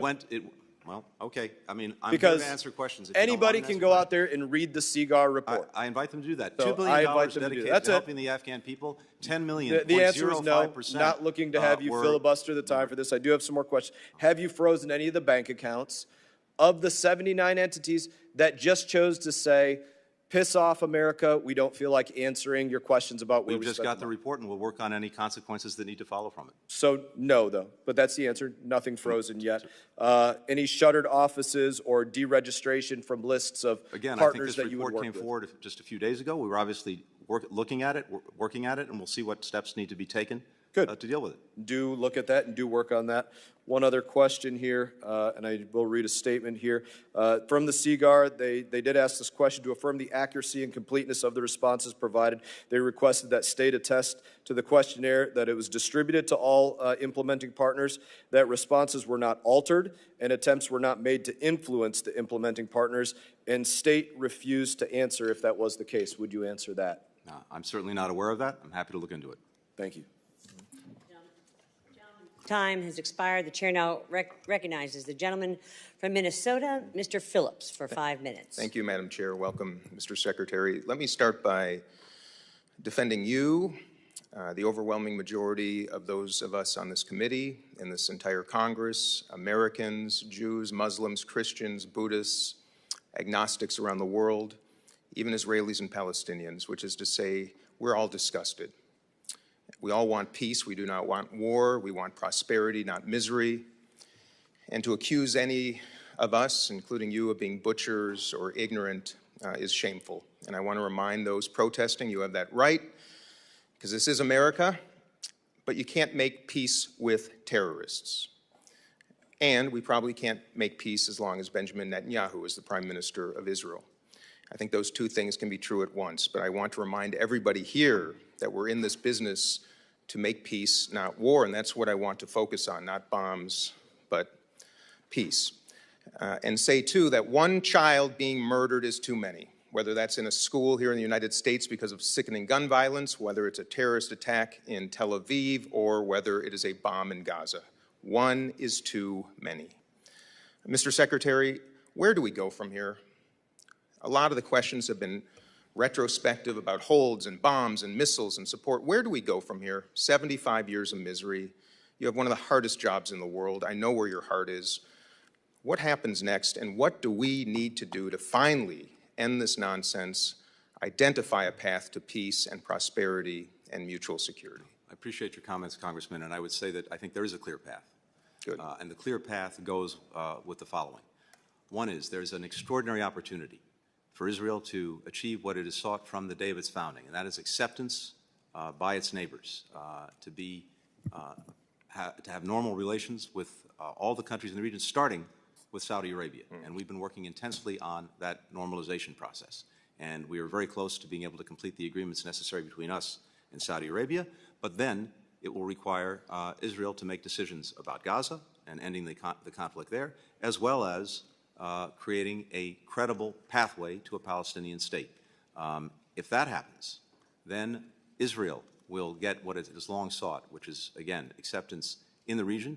It will have partners who will be looking out for it, as we saw on April 13th and April 14th, when countries in the region, because of the United States, came to its defense against this unprecedented attack by Iran. Its number one threat, and one that we face as well, Iran will be isolated. And, of course, the resolution, finally, of the Palestinian problem can be achieved in ways that guarantee Israel's security. The bottom line is you have roughly 5 million Palestinians between the West Bank and Gaza, roughly 7 million Jews in Israel. Neither is going away. The Palestinians aren't going anywhere. The Jews are not going anywhere. There has to be an accommodation. Absent that accommodation, we are in for an endless repeat of this cycle. We will always do everything we can to make sure that Israel can defend itself and defend Israel as necessary. Good. But this path forward is clear, it's compelling, and it answers Israel's most profound needs. So I hope we can move down it. Is it fair to say that, based on your experience and the basic human condition, that when humans have something to protect, they act defensively, not offensively?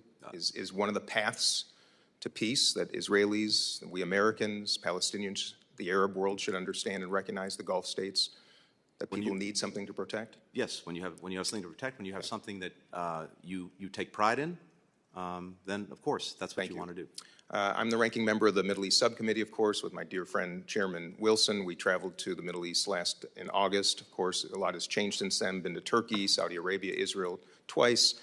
A lot has changed, of course, but my question is relative to the PA. You know, why is this not more of a focal point right now? We can't make peace with Hamas. What do we need to do? What does Israel need to do? What can we do to at least identify a potentially principled leadership group to represent Palestinians at a table, knowing, absent that, there is no path? Well, look, I agree with that. In the category of you can't beat something with nothing, one of the answers to durably getting rid of Hamas and making sure it can never come back again is to have a real alternative, one that can actually advance the interests of the Palestinian people, not destroy them as Hamas has done.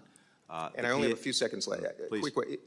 Is Abu Mazen the man, or are there other able, competent, next-generation Palestinians? There's a new prime minister. There's a new government. There's a new program to get it reformed, to deal with corruption. We've engaged with the new prime minister. He's a serious individual who's trying, but he also needs the resources necessary so that the PA can deliver more effectively for the people it represents. Thank you for sharing my sentiment. With that, I yield back. Thank you, Mr. Secretary. The gentleman has yielded back. The chair now recognizes the gentleman from Tennessee, Mr. Burchett, for 5 minutes. Thank you, Chair Lady.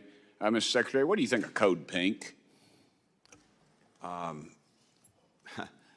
think that there are very passionate people who are expressing deep-felt feelings. I may disagree with their views. I respect the right of people to make known their views. That's what this country is all about, of course, to do it in a peaceful way, to do it in ways that don't disrupt the ability to have a conversation, an engagement. But I know that people are, for the most part, motivated by deep felt feelings, beliefs, and passions. Well, I disagree with them when I'm crossing the street and a lady tells me they're going to kill my wife and daughter. So I think y'all need to rethink your support of groups like that. Do you believe the Afghanistan withdrawal was a success? I believe that the President did the right thing in ending America's longest war. You know, Staff Sergeant Ryan Canals, his family's a constituent of mine, was killed there, and we were given testimony, and this has been told many times, but the Marine sniper had the suicide bomber in his sights twice, and we're told that leadership, State Department both canceled that his ability to take out that suicide bomber and 13 brave Americans, I believe. State Department has nothing to do with that. We don't give orders to the military. I know that you advise the military?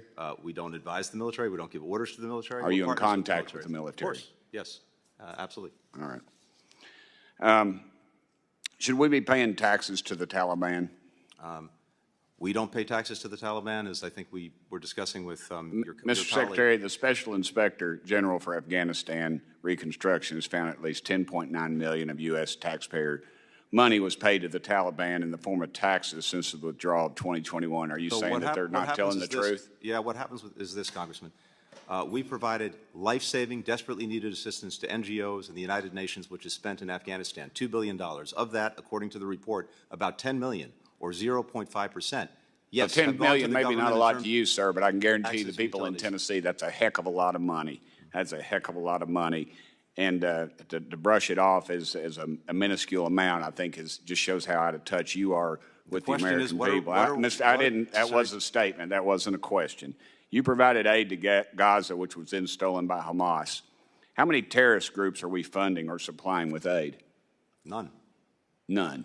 You're here to tell me that none of this money is flowing into... We are not funding them. We're not supplying them. When it comes to humanitarian assistance in Gaza, there have been instances where Hamas has seized the assistance, but it's not being done, and ask the Israelis, in a systematic way. To the extent that assistance is being diverted, typically it's because people are so desperate that they self-distribute the convoys. There have been incidents where it's been Hamas. Self-distribute? You mean you mean Hamas stops the convoy and steals it, and then it gets desperate people, and the people in their leadership in Qatar or Qatar, whichever the case may be. Yes, and that was actually Israel's policy for a decade. In fact, the Minister. Let me ask you this: Why are you allowing? Made clear that was a big mistake. I'm going to be a jerk here and please go ahead. Reclaim my time. Thank you, brother. I appreciate that. Why are you allowing Iran to sell so much dadgum oil? We're working every day to cut that off. I mentioned earlier that we've sanctioned more than 200 entities and individuals. We blocked more than 50 ships. We continue to look for others. We're working to deflag the ships, and it's an effort that we're making. President Biden has lessened the sanctions on Iraq oil sales in February of 2021. Since then, it's been estimated Iran has made an additional $100 billion from selling oil. They were a bankrupt country, basically, when you all took over, and now they're literally rolling in it, and they're exporting that terror with the if you look at their economic situation, I don't think that accords with the facts. And the fact of the matter is we haven't lifted a single sanction against Iran, and we continue to work to cut off the oil, the petrochemicals. Well, how can Iran be selling 1 million more barrels of oil per day than in 2020? Well, they're determined to do whatever they can, and we're working to make sure that wherever we can deal with that. Well, I appreciate that, but the time for Iranian appeasement is over, Mr. Secretary. The administration's policy towards the Middle East have not only made our allies in the Middle East less safe, but it also has made the U.S. homeland less safe. Iran is far richer now than it was 4 years ago. Nobody can argue with that. You can say all the statistics don't lie, just statisticians, and I believe you're following in their footsteps. And they are using this money to sponsor terrorism. Look around you, Mr. Secretary. Your plan is not working. Again, I go back to my original statement about Afghanistan. A young man lost his life. Every day at my farm, I drive out on the street named after Staff Sergeant Ryan Canals. His life was taken short. 13 brave Americans should be here today by a failure on your all's part. I yield back, Lady Chair. Gentleman yields back. The chair now recognizes the gentleman from Virginia, Mr. Connolly, for 5 minutes. I like Mr. Burkett, but I don't think I've heard such a radical alternative expression of reality in a long time. With respect, it's Burchett. With respect to Afghanistan, Mr. Secretary, remind us who negotiated a deal with the Taliban and excluded the Afghan government from those negotiations and agreed to the release of 5,000 Taliban prisoners, many of whom then took to the battlefield that led to the fall of Kabul. Would you remind us who negotiated that agreement and under whose presidency that occurred? That was the previous administration. Again, Mr. Secretary, we've done this before. Did that previous administration have a name? The Trump administration, yes. The Trump administration. Thank you. And with respect to Gaza, the idea that Hamas, and I have no truck for Hamas, they are a terrorist organization that committed repugnant acts and atrocities on October 7th. But with respect to the blockage of or interference with truckloads of food, fuel, medicine coming into Gaza, who has blocked the entrances into Gaza? Was it Hamas or was it the IDF? I don't think either has blocked the entrances into Gaza. The issue has been making sure that there were more entrances so more aid could get in, and we've been working every single month with Israel. Mr. When it comes to Secretary, Hamas, in the previous 10 days, 350 truckloads were allowed into Gaza. That's 35 a day. They need 600. It isn't Hamas or Palestinian Authority that is blocking those trucks. It's somebody else. Well, I'll give you an example. In the last, just in the last couple of weeks, because of the operations around Rafah, the Rafah Gate, one of the essential gates, was closed down. And we want to see that reopened. Right. Now, as it happens right now, the Egyptians are not moving forward with some assistance to go through Rafah because they're concerned about the ability to distribute the aid once it's on the other side of the gate because of the combat operations. So we're working to find a way to do that. Doing this in a combat environment is incredibly challenging. Yes. Speaking of that, we now have sort of a floating port with that you promised. That's right. And that is now up and operable. Mm-hmm. But it was reported that none of the food that was offloaded has been distributed to the Palestinians in need. Can you enlighten us as to why not, and what are we doing to correct that? So two things. That port was designed to be a complement to, not a substitute for, these land access points. We have new ones in the north, in Erez and Zakim. We have the critical ones in the south, but they've been challenged by the recent operations. And when it comes to the port, we began to move things through the dock just a few days ago. There was an initial attempt to deliver some of the things that had been come in through the port. Trucks went out, and then, as I mentioned in another conversation, desperate people went at the trucks in an effort to get at the food before it could get to where it was supposed to go in order to be distributed. This is one of the reasons why it's so imperative that we surge assistance, because when people are so desperate and they believe their only chance to get some food may be to go at that one truck that they see, that's what they'll do. If you get a lot of assistance in, people won't have that worry anymore. And by the way, those who divert the assistance, who steal it and then resell it, that won't be a profitable business because the prices will come down if more assistance is in. And for the record, Mr. Secretary, how would you characterize communications between your office and the White House and the Israeli government with respect to Rafah and with respect to humanitarian aid? Virtually daily is how I would describe it. No, how would you characterize those communications? It is an ongoing, constant discussion, and that's been from day one. And our purpose has been to try to maximize the assistance that gets to people and also to maximize the protection of civilians who find themselves in a horrific crossfire of Hamas's making. I think it's really important to emphasize that, because I think sometimes the President and you have been subject to criticism as if you were not making those daily communications, and presumably they're pretty emphatic. Well, I won't characterize diplomatic conversations except to say that we have intense discussions, conversations, and as I said, for us, it's imperative that we see as much done as possible to protect and help civilians who are being harmed. Thank you, and thanks for doing that. I yield back. Gentleman yields back. Chair now recognizes the gentleman from Kentucky, Mr. Barr, for 5 minutes. Thank you, Madam Chair. Secretary Blinken, since 2021, Iran has generated roughly $80 billion in revenue from its illicit oil sales. in part due to the administration's policy to chase another nuclear deal and relaxed sanctions against the Iranian government. The administration's gamble enabled Iranian oil exports to hit a 5-year high. And according to multiple reports, Iran's funding to Hamas ballooned to $350 million in the months leading up to October 7th.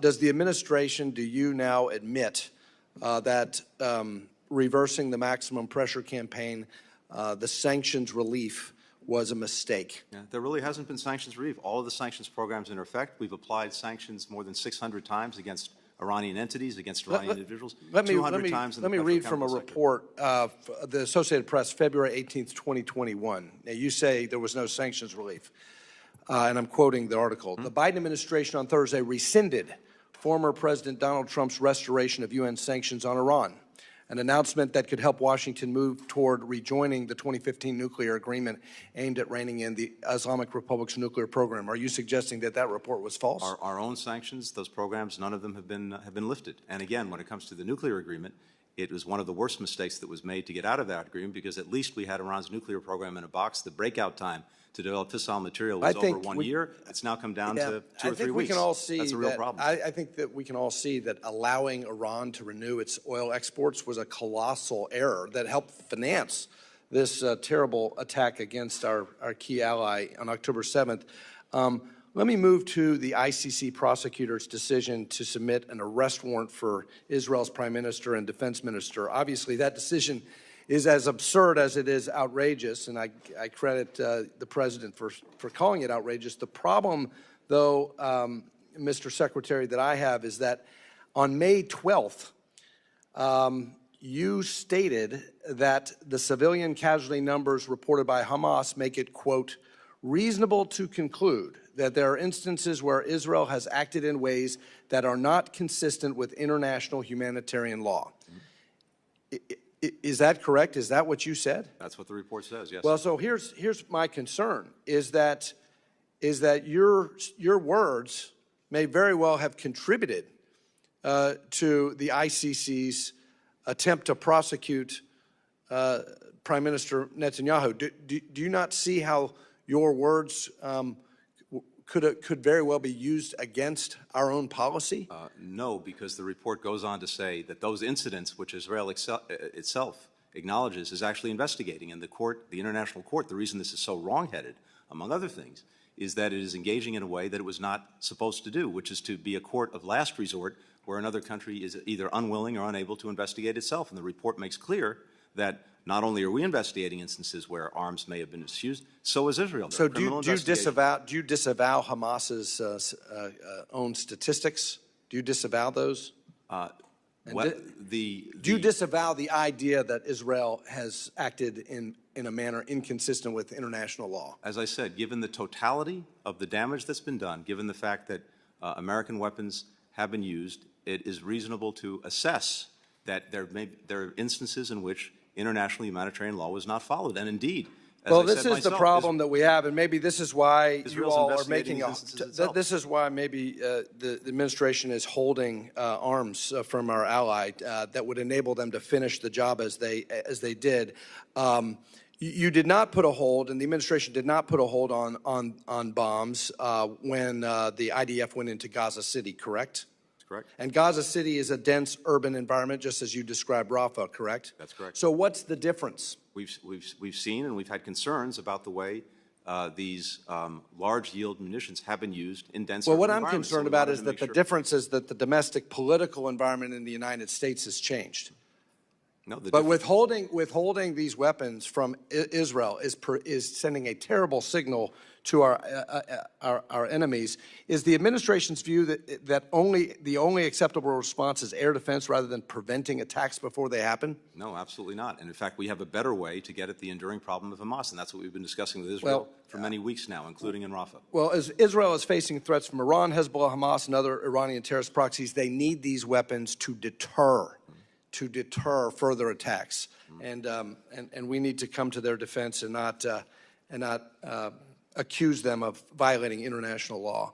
My time has expired, but I hope that the administration will reverse course and give our ally everything they need to finally de-radicalize Gaza, including in Rafah. I yield. Gentleman yields. I now recognize Mr. Allred from Texas for 5 minutes questioning. Hello, Mr. Secretary. Thank you for joining us this afternoon. I want to take the conversation back to Haiti, the first post-colonial black republic, and what was once a beacon of abolition and self-determination, racial equality, has unfortunately fallen into tragic times. What was once a proud country that had the strength and determination to break free from French colonial rule over 2 centuries ago now remains in a limbo of political and economic turmoil compounded by natural disasters. I bring this up because for my constituents in Texas and the folks that I represent, we are seeing this also show up in our backyard. Since 2023, our law enforcement authorities have encountered Haitian migrants nearly 146,000 times on the southwest border seeking asylum. Homeland Security has actually had to revise the CBP One app to include Haitian Creole since its launch to deal with the volume. I've seen this myself in my visits to our border.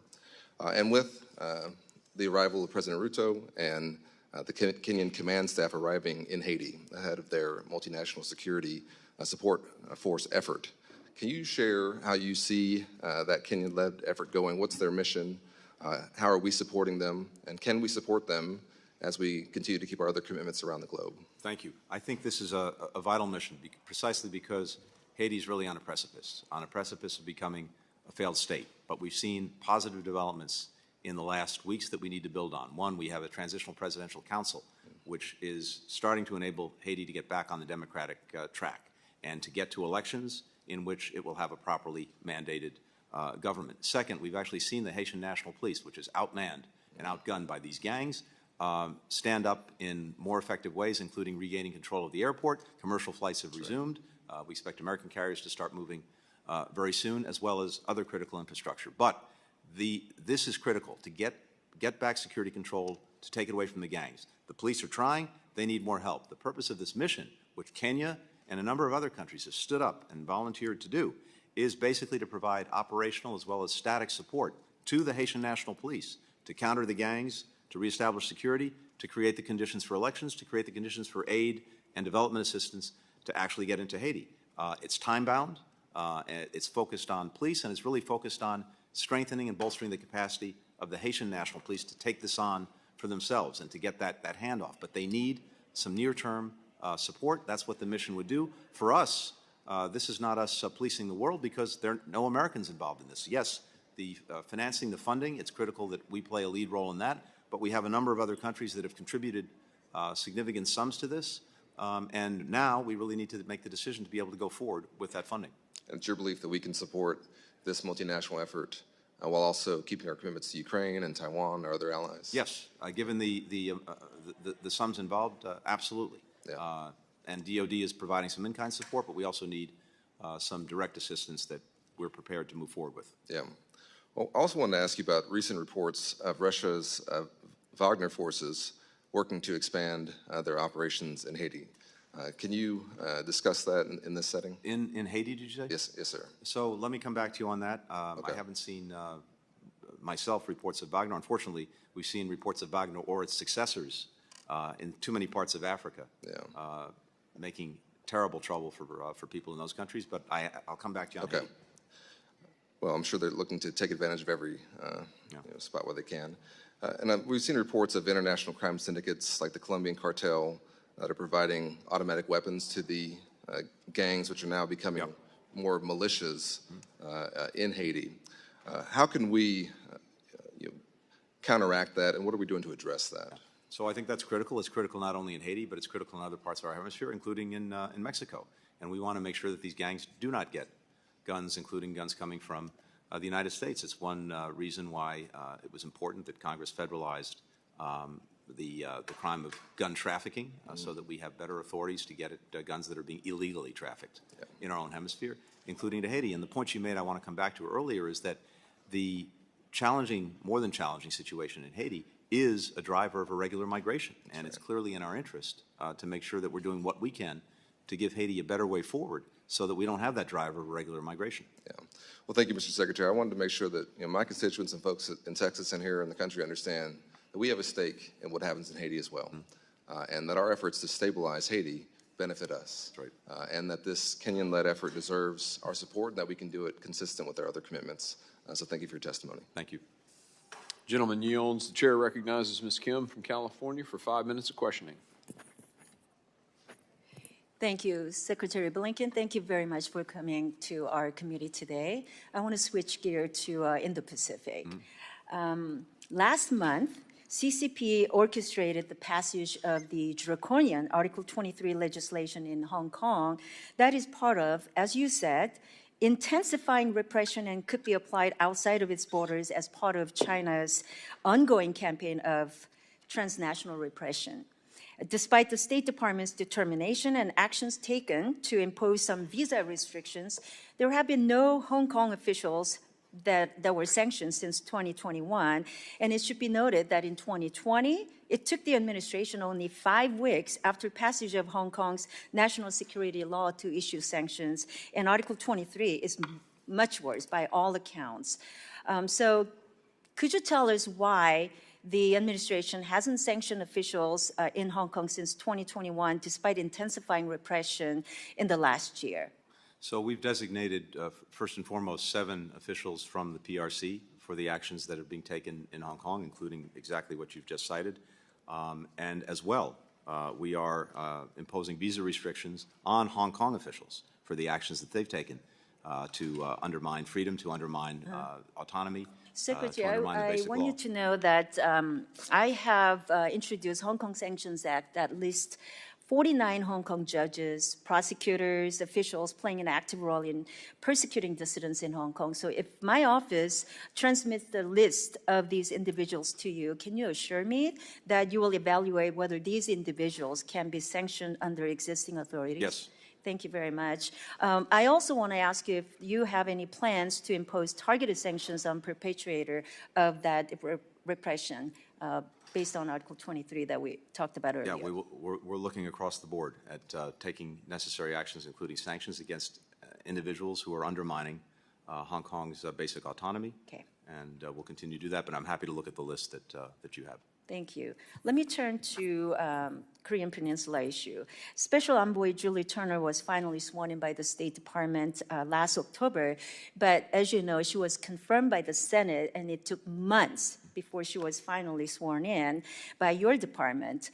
So while I'm pleased that she's in the position and carrying out the mandates as noted by the legislation that we passed, I'm concerned that the Special Envoy Office is not given the proper attention by the State Department leadership. I've also heard some concerns from outside stakeholders that the office relies on staff from the Korea desk and other offices to carry out its mandate. So can you tell us what you're doing to ensure that the Special Envoy and the office of Special Envoy in Human Rights in North Korea is given all the tools it needs to fulfill that mandate based on that legislation? Well, in fact, I think as we speak, Special Envoy Turner is in Korea right now, in South Korea, working on this critical portfolio.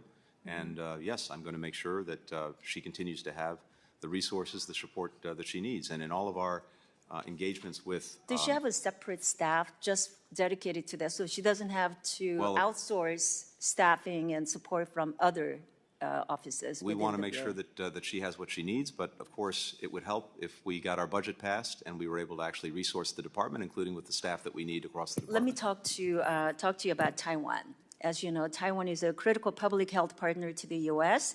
and plays an important role in the global health community. And you know, I passed the legislation, Taiwan WHO Act, that was signed into law 2 years ago. And it directs the administration to support Taiwan's observer status in the World Health Assembly. As you know, WHO is convening next week. And as of today, Taiwan has not been invited to be the observer at the 77th World Health Assembly. So what is the status of the State Department and your plan to implement this legislation and ensure Taiwan has a seat at the table? I fully agree with the legislation, and we've been working to achieve the results that it seeks, including Taiwan's participation in the World Health Assembly and Organization, as well as in a whole host of other international Why organizations. not this year? Is there still time to invite Taiwan? We're going to work on it till the last second if necessary. We've been going around trying to lobby other countries to engage on this, and of course we've taken this to Beijing directly. It denies to people around the world the benefits of the extraordinary knowledge and expertise that Taiwan has and Taiwanese have. Right, seeing Taiwan has been time and time again how reliable a health partner it is. I think it's critically important that you do more to make sure Taiwan has a seat there. Yeah, I agree Thank with you very much. My time's up. I yield back. Gentlelady's time has expired. The chair now recognizes the gentleman from California, Mr. Liu, for 5 minutes. Thank you, Madam Chairwoman. Thank you, Secretary Blinken, for your public service. I want to start off by talking about action that you took that was very commendable. You eliminated the majority of assignment restrictions, and on a going forward basis, you are eliminating all of them. So I just want to say thank you for trusting State Department employees, and thank you for taking that courageous action. Thank you for your leadership. I'd like to now ask some questions about Ukraine. Russia invaded Ukraine for the second time in February 2022. And you were one of the folks that, in my view, made a decision to win. You went out there and tried to get air power to Ukraine. You were fighting to get fighter jets to Ukraine. As we saw things play out, unfortunately, the Pentagon appeared to have opposed that. Turned out you were right, because now the Pentagon is, guess what, getting air power to Ukraine. What I'd like to know is, does, in your view, the Pentagon and the National Security Council support Ukraine pushing Russia back to pre-invasion lines of 2022? Do they support that? Yes, absolutely. And I think that the challenge is this, and it goes with every weapon system that's come up over the last 2 years. It's not sufficient to provide an F-16 or an Abrams tank. We also have to make sure that the Ukrainians have the training they need to operate them. We also need to make sure they have the ability to maintain them. So I think when the Pentagon is looking at these things, it wants to make sure that we can do it in a comprehensive way. So, for example, F-16s, yes, I very much support that, and have supported that. But there also have to be pilots to fly them. So we've engaged in a training program with other countries to make sure that the pilots were there. I say that only because I think it's we can't look at these decisions just solely through the prism of, do we provide a tank, do we provide a plane, do we provide particular weapon? We need to know that they can be used with the proper training and maintained. I totally agree with you. It's just that had the Pentagon started earlier, it would have been far better. And by the way, the Pentagon actually didn't quite say that. They actually said F-16s were unnecessary. And I think they realized that they were just wrong on that. Now, in terms of not allowing Ukraine to strike Russia with U.S. weapons, I've heard what other people have asked. I'm not going to ask you to restate what you've already said. I listened very carefully to what you said. What I'm trying to understand is, in the mix of weapons, because the United Kingdom has clearly said Ukraine could use UK weapons to strike inside of Russia. How much of these weapons are U.S. and how much are supplied by other countries? Is there a general percentage? I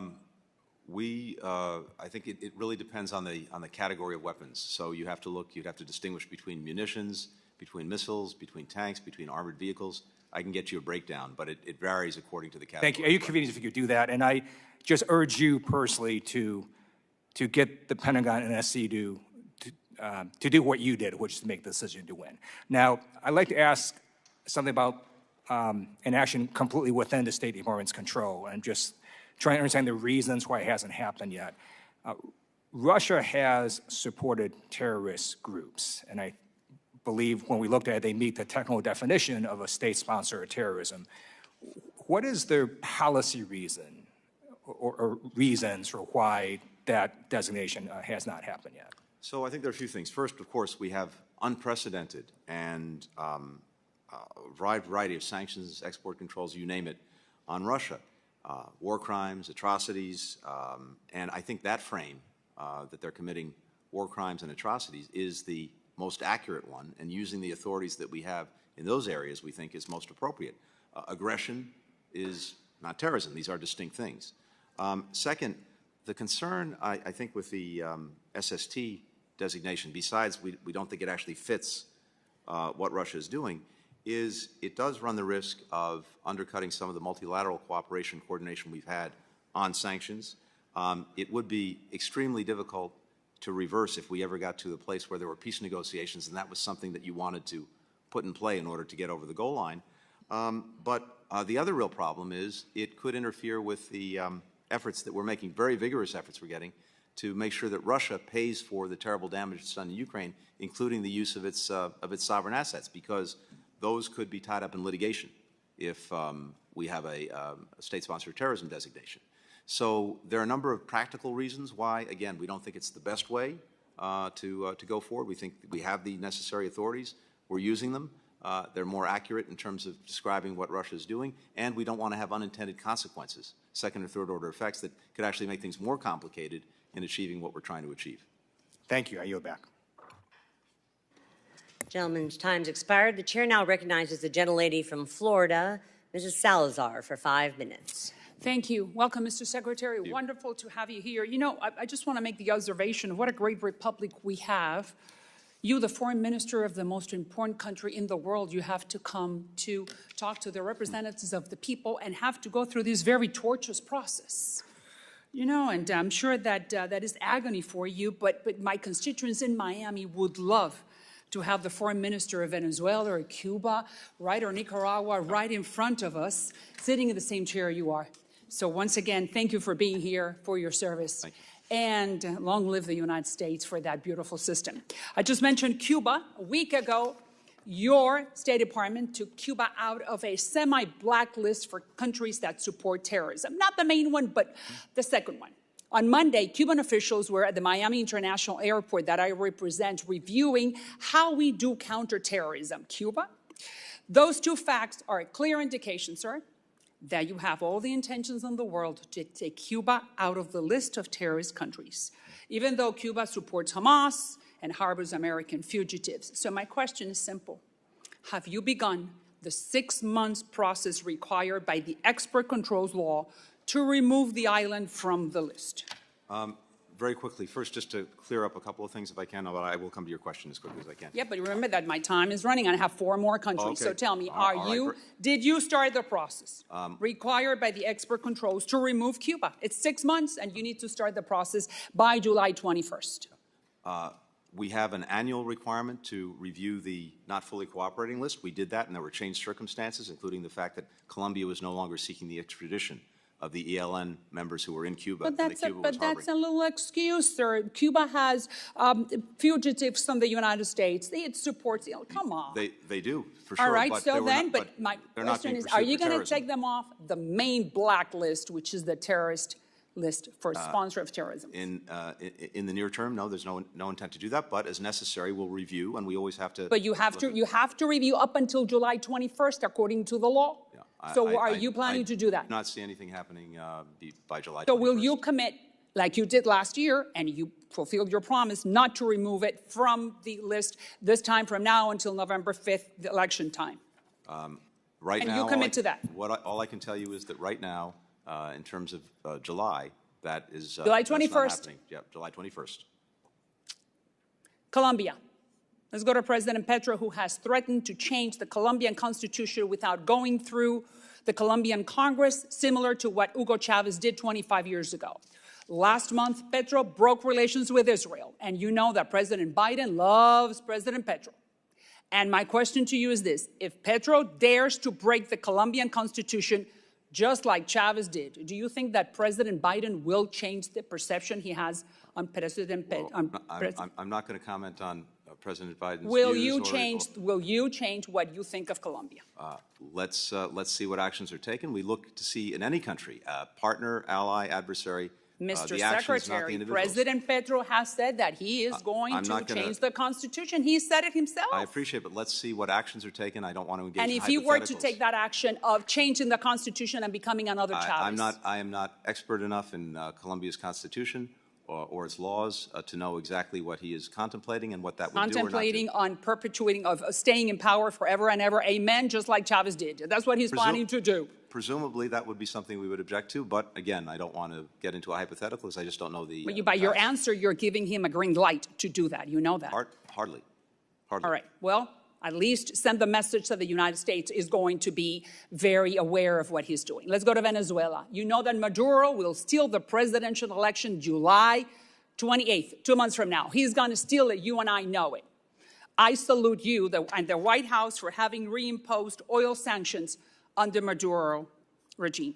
We both want democracy in Venezuela. What can we do from this chair to help you, sir? I think actually doing what you've been doing, Which is to keep the pressure on to make clear that the things that Venezuela and Maduro may want, they cannot and he cannot achieve absent actually moving down the path to free and fair elections and doing what's necessary. The unitary platform, as you know, reached an agreement with Maduro. We've looked to see whether that agreement's being implemented, and in critical aspects, it's not being implemented. Maduro is going like that on us. So let's go to Argentina. Javier Milei is the most pro-American president in the history of Argentina. He supports your agenda. Ukraine, Israel, anti-China, Venezuela, Cuba, Taiwan, open markets. I just sent to President Biden a letter asking for Argentina to be asked to be joined or to be put in the APEC. Would you consider putting them in that signature economic plan for Latin America? In short, yes. I was in Argentina just a couple of months ago with President Milei. I think... Lady's time is... And we've we had need more Malays in Latin America, don't you think, sir? And I'm happy to look at your letter and certainly happy to consider that. Wonderful. The gentlelady's time's expired, Thank and you. I know she's got other countries to get through, Mr. Secretary, so she's going to send you those in writing. Gentlelady yields back. I now recognize the gentlelady from California, Ms. Jacobs, for 5 minutes. Thank you, Madam Chair. And thank you, Secretary Blinken, for testifying today. I first want to talk about Sudan, where conditions are getting more horrific by the day. The RSF and SAF continue to encircle al-Fashir, where more than 1.8 million displaced people are trapped in what has been described as, quote, hell on earth, and is at imminent risk of famine. The UAE, a top buyer of U.S. arms, has continued to fuel this war by providing material support to the RSF, despite repeating urgings from the Biden administration, including, I know, your own entreaties. It's time, in my opinion, to take stronger action, which is why I'm introducing legislation that prohibits the transfer of U.S. arms to the UAE until the president can certify to Congress that the UAE is no longer transferring arms to the RSF. Now I want to turn to Israel. Hamas's attack on October 7th was despicable and inexcusable. And I've also been horrified by the Israeli military's response, which has reportedly killed over 30,000 Palestinians. So while I support President Biden's pause on the 2,000-pound bomb sales, I was also disappointed by NSM 20 report that laid out compelling evidence of law of war violations, but stopped short of making a conclusive determination. Meanwhile, we're seeing in recent reporting that in Rafah, the IDF has intensified airstrikes, deployed ground troops, and closed the Rafah border crossing. The UN has reported that over 500 civilians have already been killed and 450,000 Palestinians have been displaced. President Biden rightly drew a red line for U.S. support on a full-scale invasion of Rafah. But I think it's unclear to the public the difference between what we're seeing now and what would be crossing that red line. So could you explain the difference to us, please? What we're seeing now is an operation principally designed to take control of the border area, or at least parts of the border area between Egypt and Gaza, in order that the smuggling, the tunnels that are there, are taken out of action. And I understand that objective. At the same time, because it's been near Rafah and around Rafah, it has disrupted operations at the Rafah crossing, which have been critical to getting aid into people who so desperately need it. It also, for a time, disrupted operations at Kerem Shalom, although those have resumed. So we're working intensely with Israel and Egypt right now to try to get Rafah up and running again so that more can get in. It's more challenging in a combat environment. Yeah, well, thank you for that clarification, and I hope we hold firm to the red line that President Biden has enumerated. As you know, I'm the ranking member of the Africa Subcommittee. I frequently travel to the continent and talk about human rights issues, and I'll be honest, I've been hearing a lot from our African partners that the U.S. is not consistent in living up to our values, that they don't feel like we're a good partner because they perceive we're not holding Israel to the same standards that we're holding them to. In the NSM-20 report, our own intelligence community assessed that Israel could do more to avoid civilian harm. Could you talk about specifically what we are urging Israel to do to mitigate and avoid civilian harm that they aren't already doing? There are very detailed processes, procedures, lawyers who engage, for example, in the targeting decisions. And we've looked at over many months at the details of what on paper they're doing, but we see a gap between the stated intent of the policy and the actual results.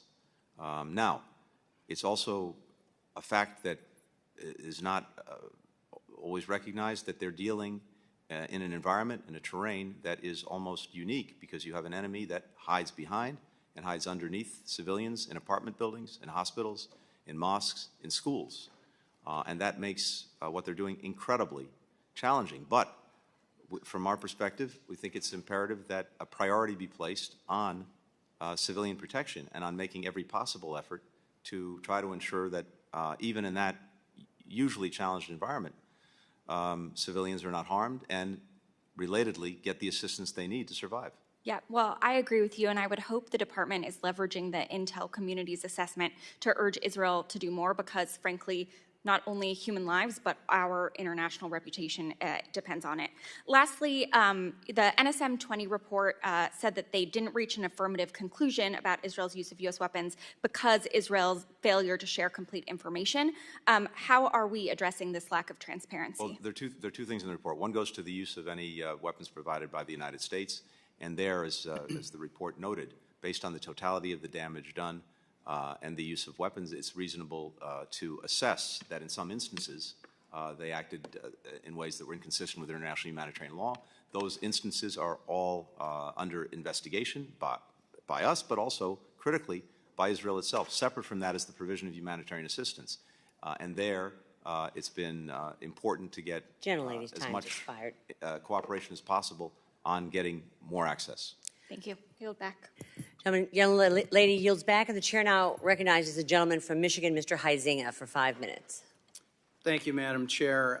Secretary Blinken, appreciate you being here. But I do have to express some deep concerns.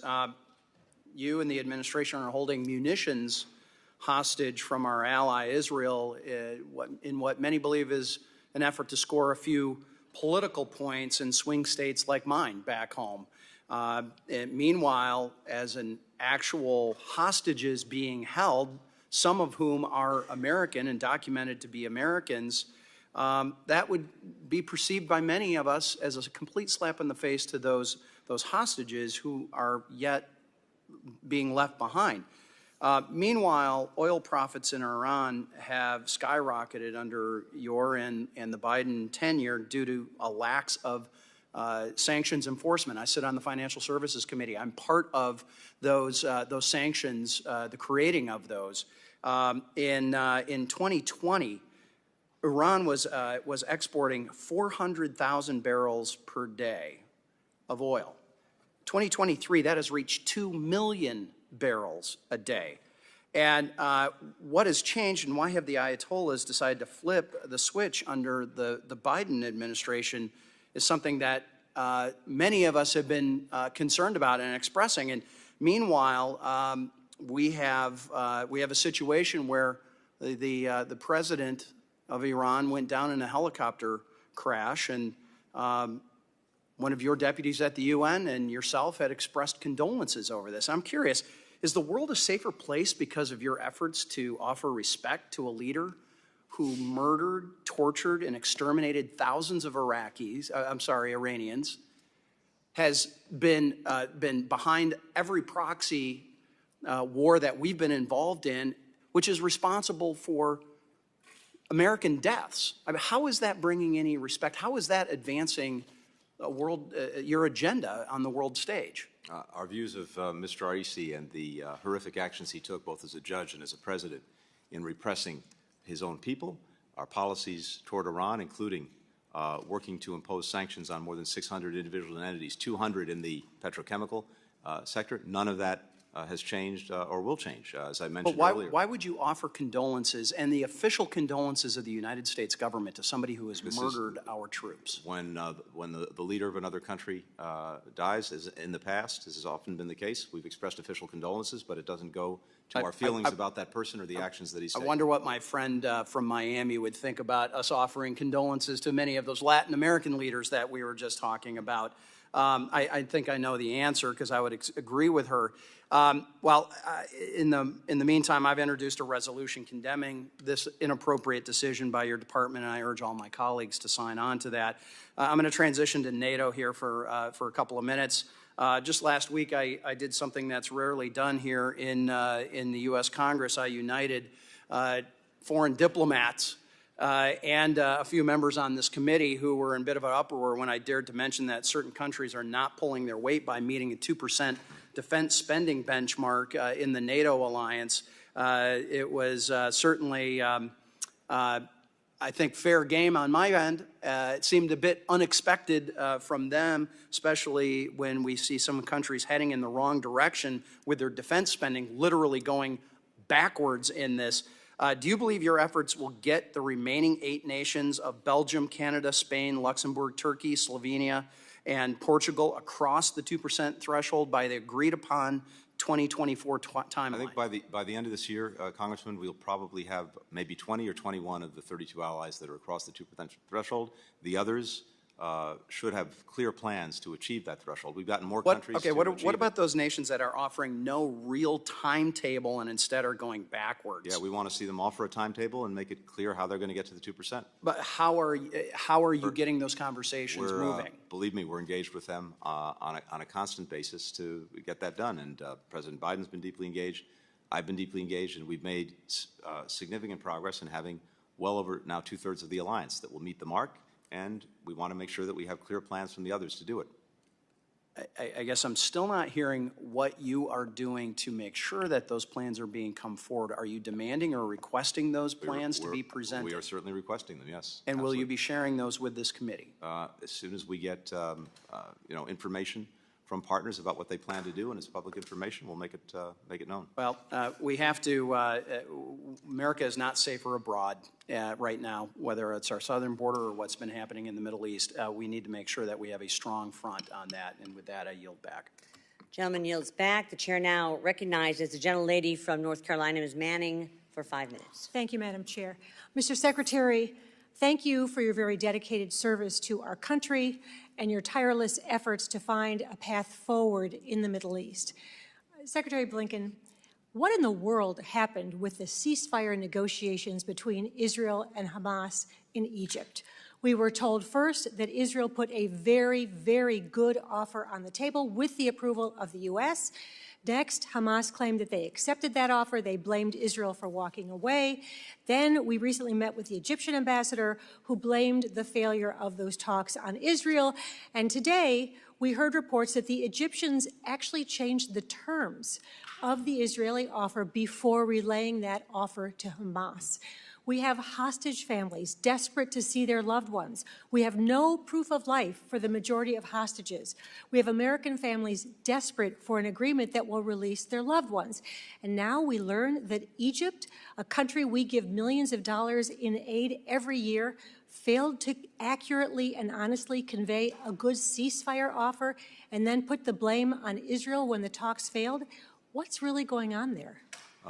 First of all, like you, I've met with so many of the hostage families repeatedly over these 7 or 8 months, and I am determined that we continue to do everything we possibly can to get them home with their loved ones.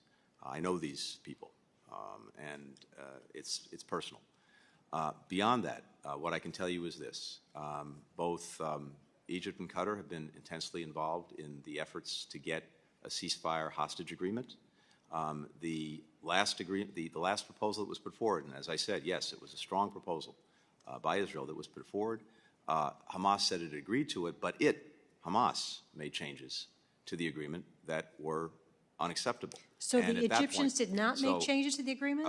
All I can tell you is the Egyptians have been an important partner in this effort, along with the Qataris, and we're continuing to try to get this agreement. I think it's the fastest way, of course, to get people home and to change the equation. But the Israelis did not walk away from that The an Israelis agreement. the Israelis did not walk away, and again, Hamas is responsible for not. Again, it shouldn't have taken a negotiation to get to this point. Okay. Hamas could have and should have given up the hostages, put down its weapons, come out of hiding, surrendered. All of this would have been over on day one. Thank you. I have heard repeatedly that the U.S. wants to ensure that October 7th never happens again, and that we will do everything necessary to make sure that Israel can defend itself. And that's the term I keep hearing over and over. Do you consider Israel's war against Hamas to be a defensive war? Yes, in the sense that it needs to ensure that Hamas cannot do what it did on October 7th again. Okay, and do you consider Israel's fight against Hezbollah to be a defensive fight? In terms of deterring it from attacking Israel, in terms of making sure that people who've been forced from their homes in northern Israel, and Israel's lost sovereignty over its own territory because people have been forced from their homes, yes, dealing with that threat is important. Okay. In contrast to my colleague, I was surprised that the NSM 20 report clearly stated that there was no direct evidence that Israel has violated international law, and yet the report suggested that the high number of casualties reported by Hamas are akin to circumstantial evidence of violations. And I was particularly surprised by that because our own military experts have described Gaza as the most difficult battle space any military has faced in modern warfare. And isn't it reasonable to assume that that is a significant factor for the high level of casualties? It's certainly a contributing factor, and the report makes that very clear. But I think we also have to hold ourselves, and Israel has to hold itself to the highest possible standards when it comes to preventing But there was no civilian clear casualties. evidence of violation found, as Again, reported in that in report. individual instances, many of them are being reviewed both by us And they're being by reviewed Israel. by the Israelis, correct? By the Israelis, that's also correct. Okay, I want to move on to another subject. I was recently in Israel. I visited Kfar Aza and the site of the Hamas massacre at the Nova Music Festival. I last night saw the important film created by Sheryl Sandberg documenting once again the horrific sexual violence that was used by Hamas as a weapon of war against Israeli women and girls of all ages. Do you have any reason to doubt that Hamas used sexual violence, rape, mutilation, barbaric humiliation against Israelis as a weapon of war? No. Why do you think so many international organizations have been so slow to condemn that sexual violence, and so many people continue to deny that that sexual violence against Israelis took place? It's a very good question. I don't have an answer for you. Could it be anti-Semitism? Again, I don't want to speculate, but it's a good question. Gentlelady's Thank you. I time yield has back. expired. Gentlelady yields back. The chair now recognizes the gentleman from Florida, Mr. Waltz, for 5 minutes. Thank you. Thank you, Madam Chair. Mr. Secretary, here.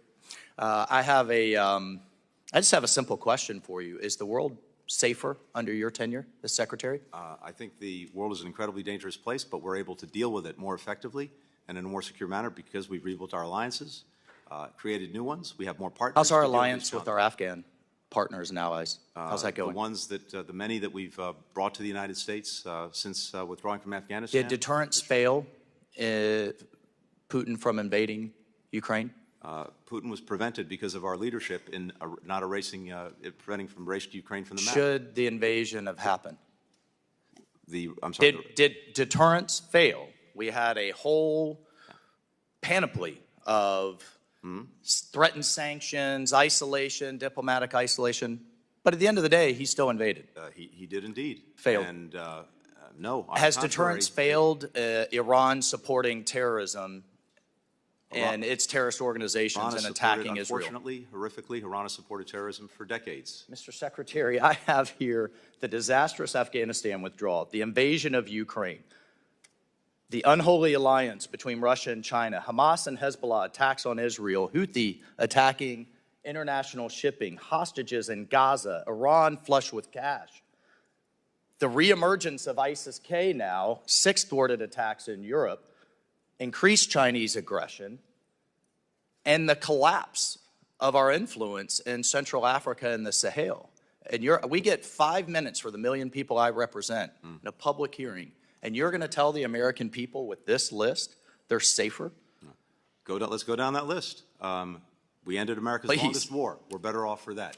Russian invasion of Ukraine. We repelled it by bringing 50 countries together, getting the Ukrainians what they need to make sure that it couldn't be erased from the map. The cooperation between Russia and China. Mr. We've Secretary, now aligned more you're a countries smart in the world man. to You deal cannot, with I mean, China. at some point you have to look back, take a step back, look in the mirror and say, our policies are failing. No, I think just to the Deterrence contrary. is crumbling. I fully disagree The American with you. people do not feel safer Totally disagree. around the world.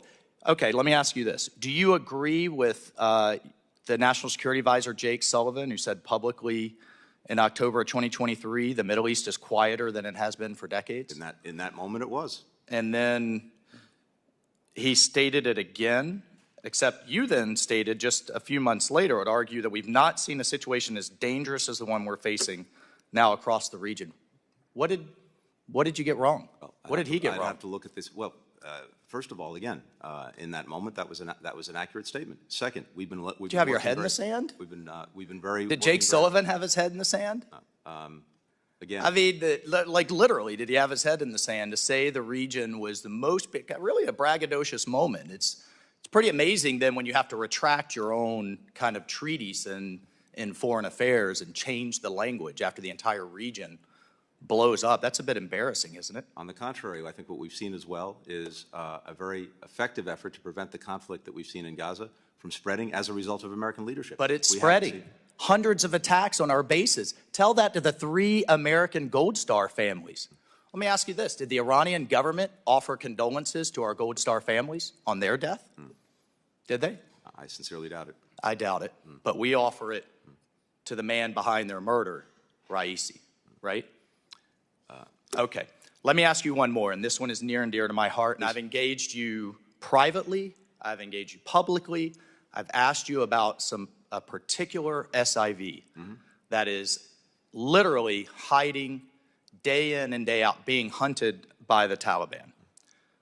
And I've gotten no response, Mr. Secretary. And that man is being hunted down as we speak, who stood and fought with us. Can I come back? Let's take that up. Can I come back to you on that? Please. I want to make sure. I mean, I'm begging you in public for this man because I'm waiting for the moment when his family tells me he's let me make dead. sure I come back to you on that. But more broadly, your department has testified they're processing 1,000 a month, 1,000 SIVs a month. Yeah. At that rate, with the 125,000 that we're looking at 12 years.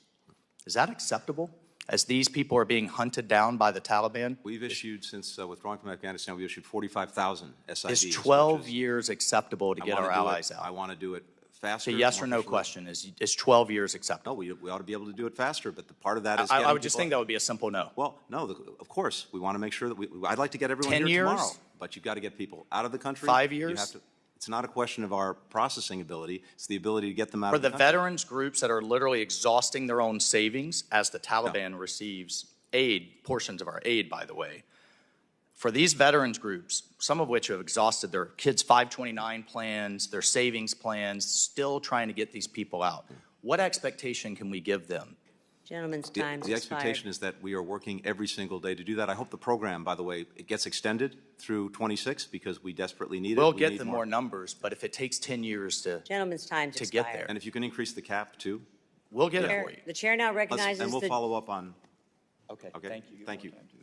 the chair now recognizes the gentlelady from Florida, Ms. Sherfilis McCormick. Thank you so 5 much. minutes. Thank you so much for being here, Secretary Blinken. I have a few questions for you about what's going on in Haiti.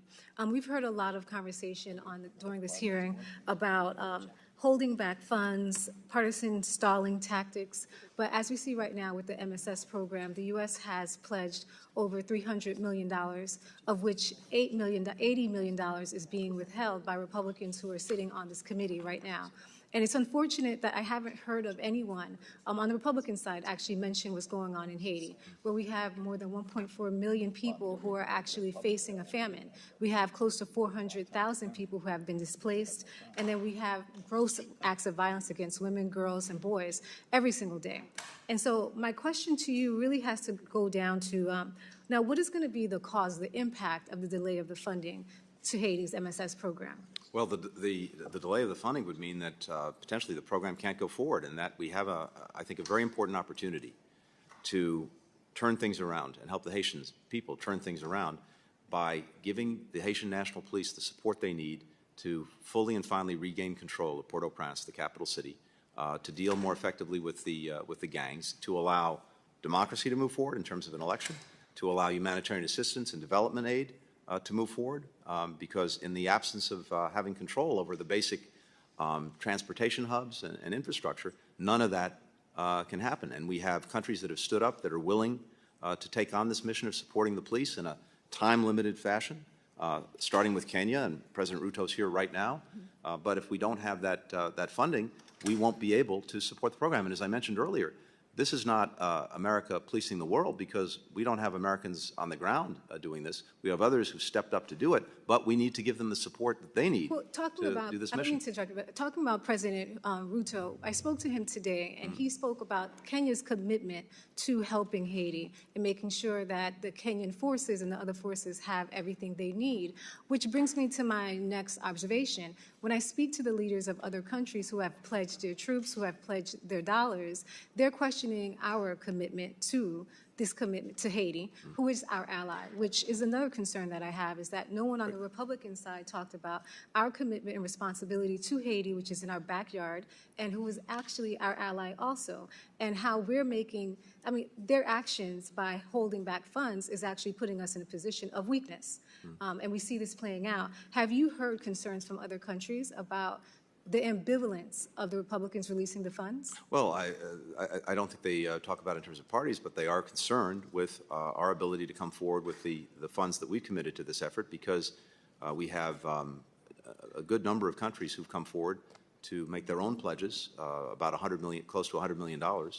And if they see that we're not moving forward with ours, they may pull back on theirs. And has it been clear what they're asking for before they release the funding? Because yes, they'd like to make sure that the funds that we've committed, including the funds that are currently with Congress, actually go forward. Has the funds that the Republicans are withholding, have they made clear what they're looking for before they actually release the funds? Well, I don't want to speak for anyone else. That wouldn't be appropriate. But we've had many briefings, discussions, conversations going over the plans. And of course, it's totally appropriate for Congress to want to make sure that it sees and understands the plans and what the program is, and we've brought forward that information. So to my understanding, we've had over 80 briefings on the situation in Haiti and what's going to happen with the MSS, the goals, sounds right. And we've outlined the safeguards and what's going on in Haiti. Is that correct? That sounds right. So do you feel like 80 briefing is sufficient for you to be confident to actually release the funding? I would hope so. So would you infer that the real reason they're holding back the funding is because of political games that they're playing? I don't want to infer anything. But a reasonable I think it's person important could infer that again we move forward with this. I understand. And so what's the timing? So if they're holding back funding, how much time do you think we have before the funds have to be released? The timing is now. The mission is ready to go forward. The Kenyans are ready to proceed. So the timing is now. We really need to move forward on this in the coming weeks. And so before I run out of time, could you articulate the administration's position on Hope Help and how it can help Haiti, especially in this economic downturn? I think this is a vital program in terms of giving an appropriate trade preference to the apparel sector in Haiti, which is the leading sector. We've already seen employment in that sector because of the downturn, the crisis that Haiti has faced, go from about 50,000 to 30,000 people. This is a huge opportunity to give young people an opportunity. I'm sorry, for my last 3 seconds, could you please articulate how soon do you need the money to be released to actually save Haitian lives? Really in the coming days or weeks. Thank you. Thank you. Gentleman's time's expired. Mr. Secretary, I'm going to recognize one more member of Congress before we recess very briefly for a quick. We might be able to get 2 in. And then we're going to recess briefly for a few very short votes. My hope is to get everyone back here at 5:20. You know, we've got about maybe 15 or more members that are really have waited a year to talk to you, sir. I'm hoping that you can accommodate those that are willing to come back. Look, I want to do everything I can to accommodate people, but as I told the chairman coming in. I have a hard stop at 5:30, so whatever we can do between now and 5:30. I know you have commitments to vote. I unfortunately have commitments. We'll get moving now, and then if we can come up with some kind of accommodation for those that aren't able to ask questions, we'll figure that out. Of course. The chair now recognizes the gentleman from New Jersey, Mr. Kane, for 5 minutes. Thank you, Madam Chair. Mr. Secretary, thank you for taking the time to be with us today.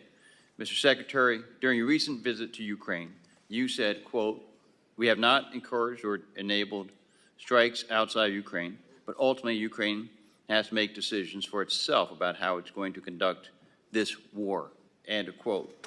When I met with President Zelensky here in the Capitol last year, when I was in Ukraine earlier this year, a couple weeks back on a bipartisan trip that I led to Kyiv, in both instances and throughout this course of this entire war, President Zelensky has been pushing for more longer-range ATACMS, for the Repo Act, and at every single time the Biden administration, and these instances and many others, delayed and did not support those endeavors. I agree with you that Ukraine has a sovereign right to conduct this war as they see fit. However, they will not be able to do so if they are worried that this administration will publicly rebuke them afterwards, as you did when Ukraine struck Russian oil refineries earlier this year. They must know that America truly supports their need to fight this war as they see fit. Will this administration explicitly allow Ukraine to strike targets in Russian territory and Russian airspace? Congressman, as you may know, I was just there about 10 days ago, spent a lot of time with President Zelensky, other leaders, and I'm determined to make sure that they have what they need to effectively defend themselves. And we're in an ongoing conversation about them in terms of what that requires at any given time. We have to date not endorsed or enabled strikes outside of Ukrainian territory. We're always open to conversations with them to see what they need and the decisions that they make, what we can do to support them throughout this 2 years, more than 2 years now. We work to get them what they need, when they need it, to be as effective as possible in repelling the Russians.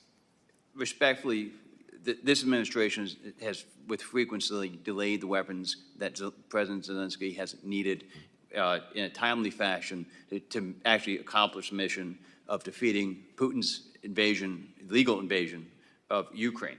I urge you to reverse this dangerous policy.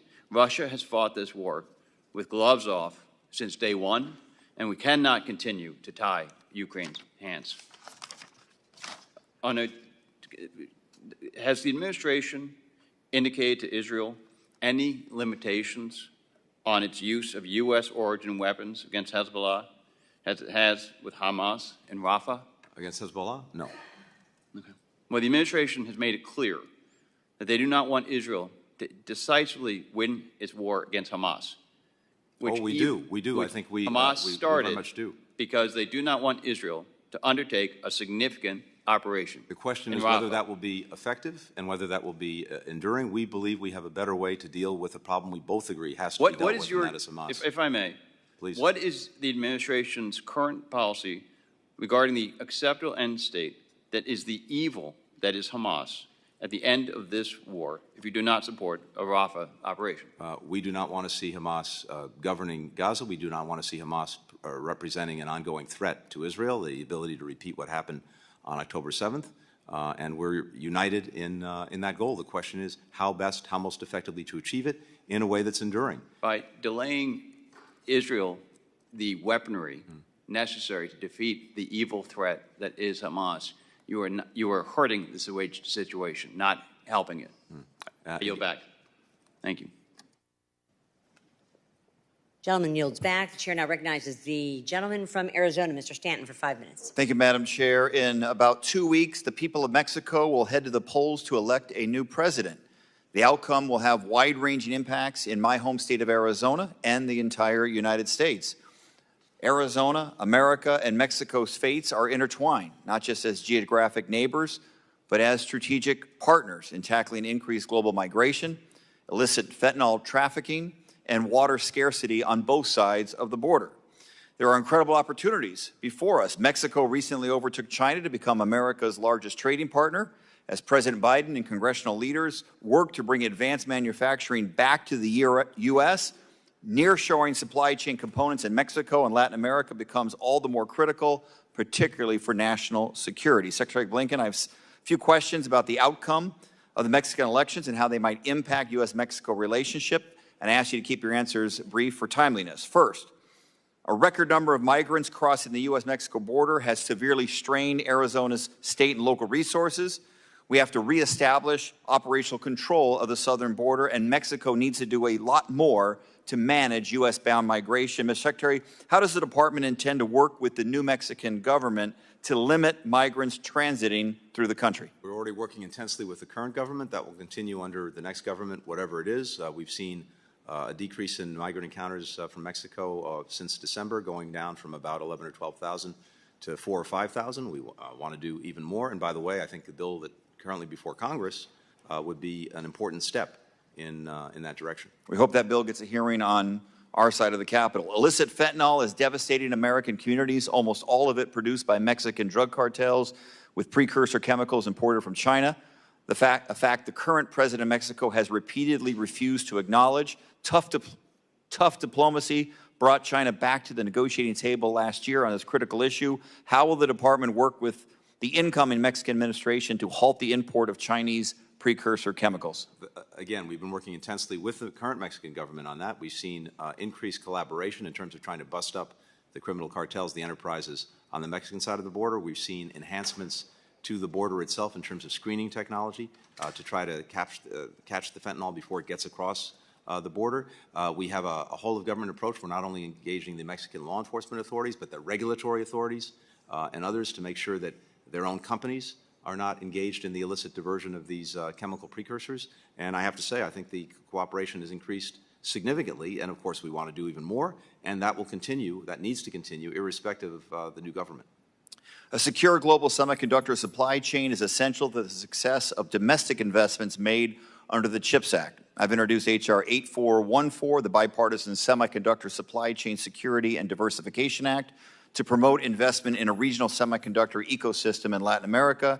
There are ample opportunities for the United States and other foreign companies to nearshore operations in Mexico, particularly in the semiconductor supply chain. However, I've heard from CEOs of major corporations concerned about the threat of violence and extortion from Mexican drug cartels, which President López Obrador has not adequately confronted. How will the State Department encourage the new Mexican administration to counter the drug cartel's violent crime and reassure American businesses evaluating the viability of Mexico as a nearshoring destination?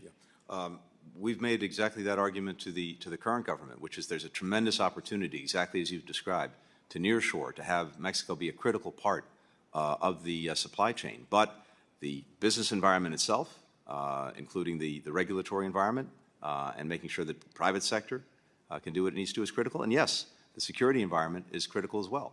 Finally, water security is critical to the desert Southwest, and Mexico has been a key partner on the Colorado River. While Mexico's recent commitment to additional water conservation is helpful, we simply cannot solve this crisis without a long-term solution that ensures cuts are shared among all basin users, including our friends in Mexico. Mr. Secretary, what steps is the U.S. taking to make sure Mexico will share in the pain and conserve the water necessary to protect the system in the long term? Yeah, I fully agree with you on that, and we've been very much engaged on that. They're not meeting their water delivery commitments to the United States under the 1944 treaty that we have, as you know well and have been very engaged on.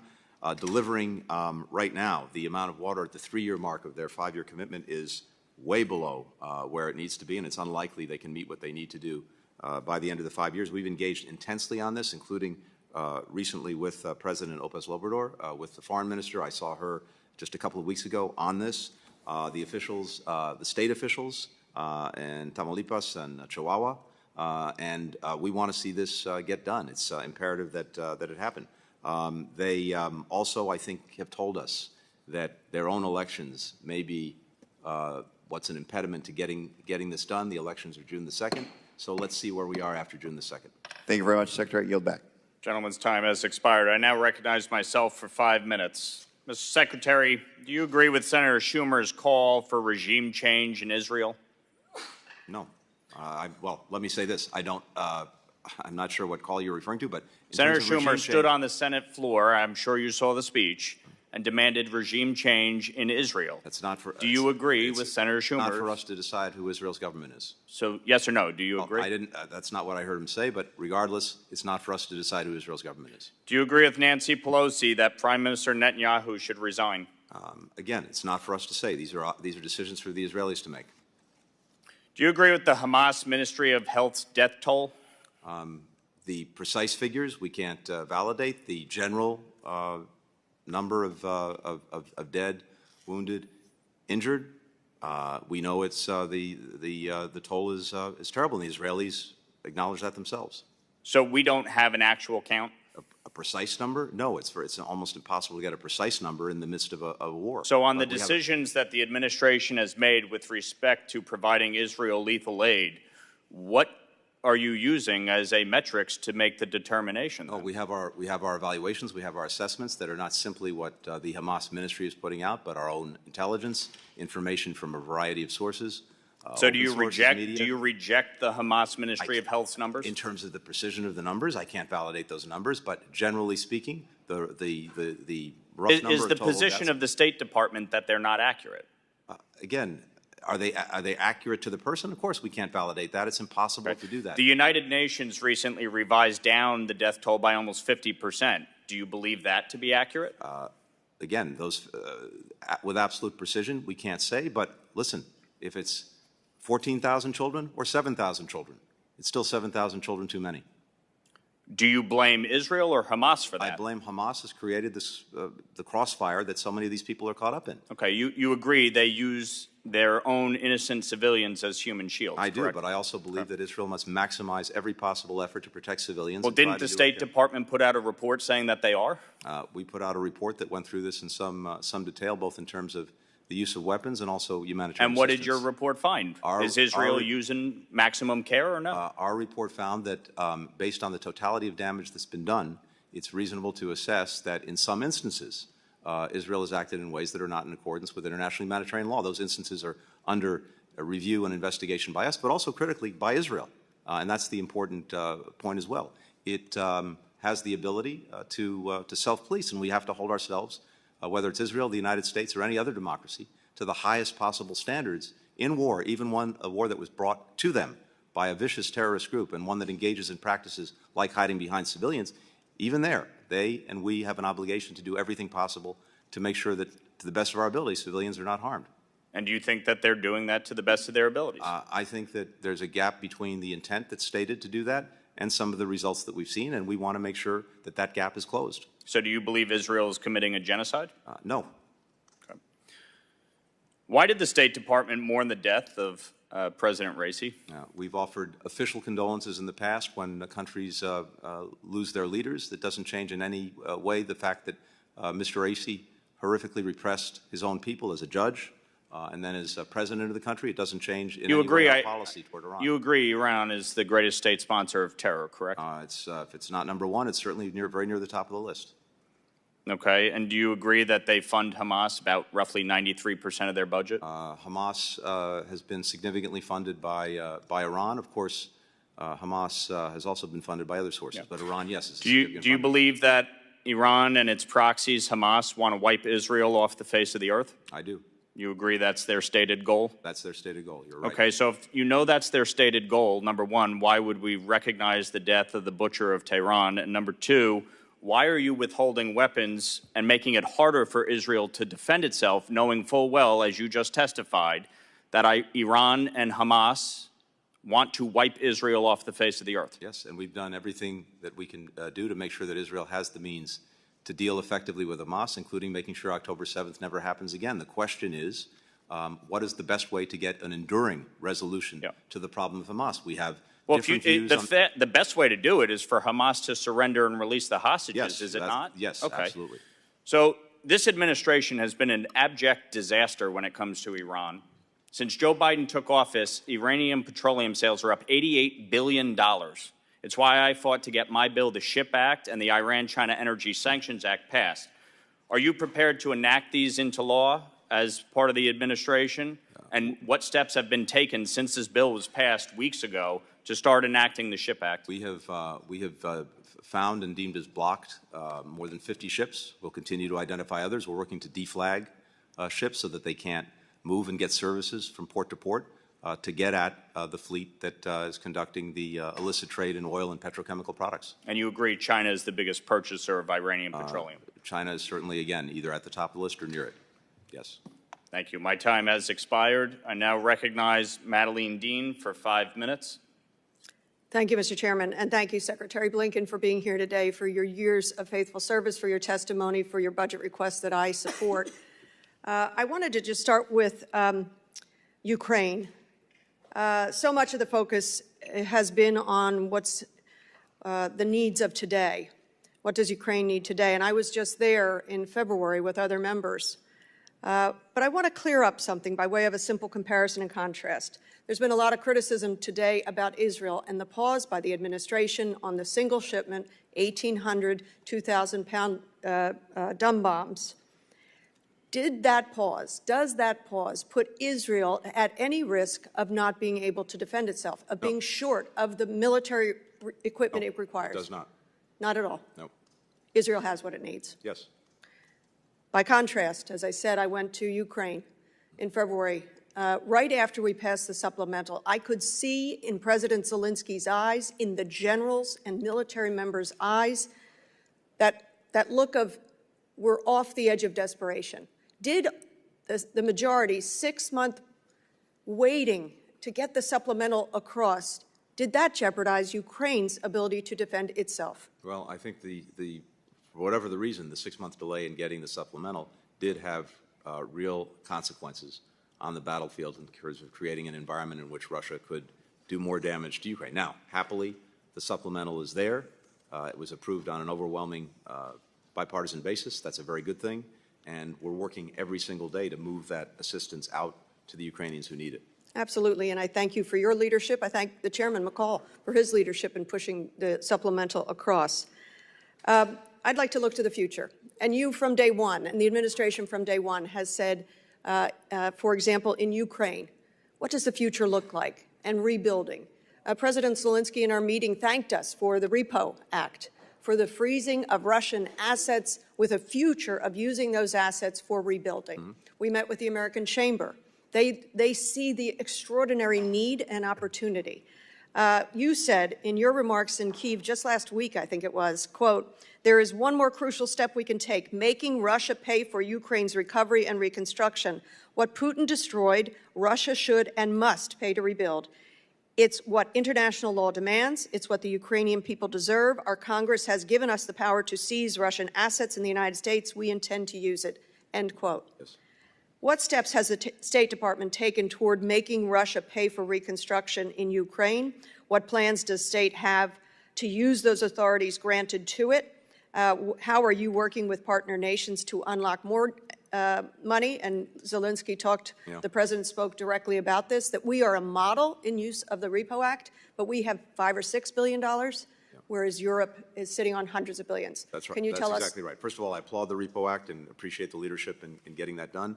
Second, we've been using that and using our diplomacy to rally other countries, particularly the countries where these assets are located. They're the ones who ultimately have to agree to this, to enable their use. Now, we've had, I think, one initial important step forward just a couple of days ago. The European Union has now agreed that the interest generated by the sovereign assets in Europe can be used and given to Ukraine to support and to rebuild. But what we'd like to see happen now is to find a way to, in one way or another, in effect, use the principle. And one of the things that we're looking at, and I hope that by the G7 meeting that the President will attend, we can make progress on that, is to, in effect, use the principle as collateral for a loan, a bond, that would generate significant monies now for Ukraine to help it get started on the rebuild. I certainly hope so also. The principle must be used. Russia must pay for the rebuilding of Ukraine. And I know my colleague, Ms. Manning, asked you about the hostages. And I wear this. It was given to me by hostage family. We all have met with many of the hostage families. I think of them every single day. I can't understand how the world has not come around and said, Hamas, you must release all of the hostages, living and dead. What's the clearest statement of where we stand with the hostage negotiations now? Like you, I am determined every single day to get them back home, to get them with their families. And I know the families. I've met with them many times here in the United States and Israel, as is President Biden. And we have come close, I think, to reaching agreements that would get a ceasefire and the hostages released and hopefully start a process that moves to a more enduring peace and security for Israel, for the Palestinians.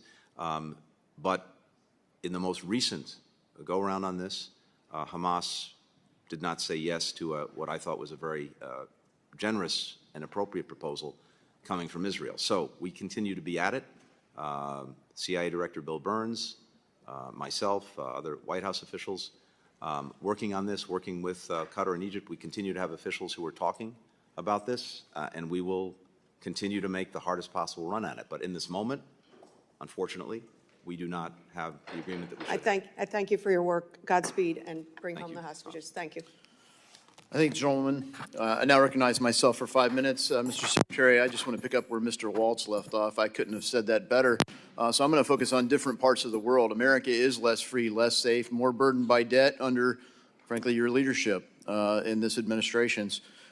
That's really, unfortunately, the macro trend since the end of the Cold War. We really haven't managed it well. And part of the reason is China has really responded to the end of the Cold War just fine. They've really focused on China's national security, and they've managed to be at peace. The United States has focused everywhere else in the world but China.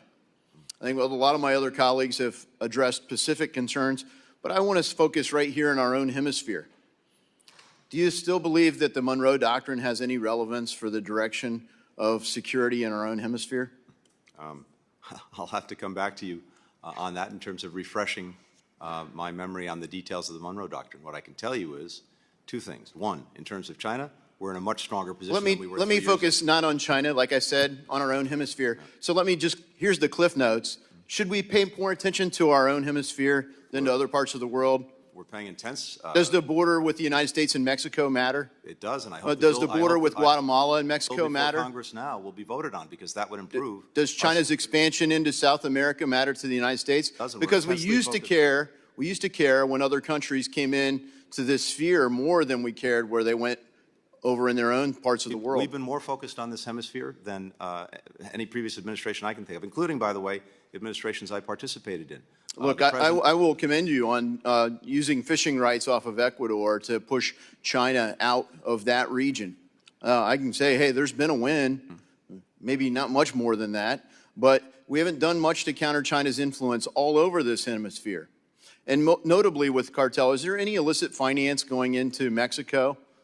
Oh, certainly. Illicit finance going into Mexico, yes. What are we doing about it? We're engaged with the Mexicans virtually every single day. We sanctioned any financial institution? We've sanctioned people, and we've also, beyond sanctioning people, we've worked to give Mexico the assets, the authorities, the capacities they need to help take down these cartels, to disrupt the financing. How's that turning out? Are we taking down the cartels? We've seen significant progress over the last 3 years, yes, in taking down cartels, disrupting drug supply, seizing more fentanyl the last couple of years than, okay, so here's the thing. The cartels under the Trump administration were trafficking humans across the border, and the New York Times say that Trump administration, they were making around $500 million a year. 1.5 years in, so that's at the midway point from here back, the Biden administration, they said that the cartels are making over $13 billion a year smuggling people across the border. Is that helping rein in the cartels by what you're doing to stop the cartels? Why wouldn't you reverse the Remain in Mexico policy? Well, again, I would commend to the Congress the bill that is before it that I think is No, that doesn't reverse the policy. That just funds more illegals everywhere in the country and actually puts a cap on the future administration for getting them out. Let me turn to the influence that is going on in Guatemala. You were recently there, and just before your visit, members of the Guatemalan Congress were threatened by our embassy there that they would lose their U.S. visas, and their kids who are studying here would lose their visas to study in America if they didn't support removal of Guatemala's Attorney General. Do you think the United States should be manipulating members of a foreign Congress in this manner?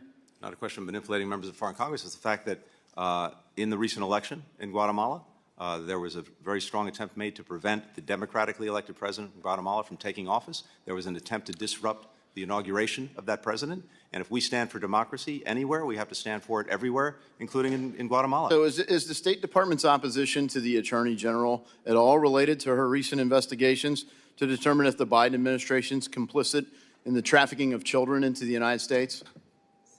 Nothing to do with that? Correlation, not causation? That is absurd. Good to hear. One question about NATO. NATO's front and center for the war in Ukraine. Back when CIA Director Burns said this in February of 2008, quote, Ukrainian entry into NATO is the brightest of all red lines for the Russian elite, not just Putin. In my more than 2.5 years of conversations with key Russian players, from knuckle draggers in the dark recesses of the Kremlin to Putin's sharpest liberal critics, I have yet to find anyone who views Ukraine and NATO as anything other than a direct challenge to Russia's interest. Today's Russia will respond. Do you believe Mr. Burns' assessment was accurate? What year was that? I'm sorry? 2008. It may have been at the time. I think we've seen everything we've seen since from Russia and from Mr. Putin certainly argues in the other direction. No, it says that it's really important to them. They're literally invaded. I mean, if you look, you left Afghanistan on August 31st of 2021, and on September 1st, you entered into a strategic partnership with Ukraine to support their membership in NATO. And then you continued to escalate, and Vladimir Putin invaded there. That doesn't excuse his invasion, but it's clearly a red line. I wish I had more time. I yield my time back, and I now recognize the gentleman, Mr. Costa, for 5 minutes. Thank you very much, Mr. Chairman. I don't want to retread ground that we've already covered, although I do find it somewhat hypocritical to be Monday morning quarterbacking our situation in Ukraine when, in fact, a majority of our colleagues on the other side delayed for 5 months that assistance that Ukraine could have used at the time that would have, I think, prevented the current offensive that we see Russia taking place. Since you just came back from Ukraine, I'd like you to highlight in the next 6 months, I mean, I think we've done, to be fair, micromanaging in the West Wing that was unnecessary. I mean, we pushed a lot of things, whether they be ATACMS, whether they be the F-16s, only to see the administration finally agree, but months later. We can't continue that. What are your assessment on what we're going to be able to do in the next 6 months in terms of the ATACMS, in terms of the F-16 pilots, the most recent request today by President Zelensky, to move this in an expeditious way as possible? Well, thank you. And look, all along, we've been working to make sure that the Ukrainians have what they need when they need it and can use it effectively. And as I've mentioned before, the challenge with any given weapon system is making sure not only that they get the weapon, but that they have people trained and know how to use it, that they have the ability to maintain it. These Ukrainians are the MacGyvers of the, let's be clear about that. They are, but we want to make sure that they have the ability to do that, including the training is also very critical. But the ATACMS are there, and they are having an effect, and will continue as we go along. And in terms of the self-defense with Kharkiv right now, I mean, it is nonsense to believe that they're attacking from Russian soil and that we can't prevent that in terms of a defensive means to protect these people. Putin's a war criminal. He's bombing hospitals and kidnapping children and schools. We've got to allow the Ukrainians to defend themselves. And again, Ukraine is going to make the decisions it needs to make to defend itself. I want to make sure that they have everything they need to do that.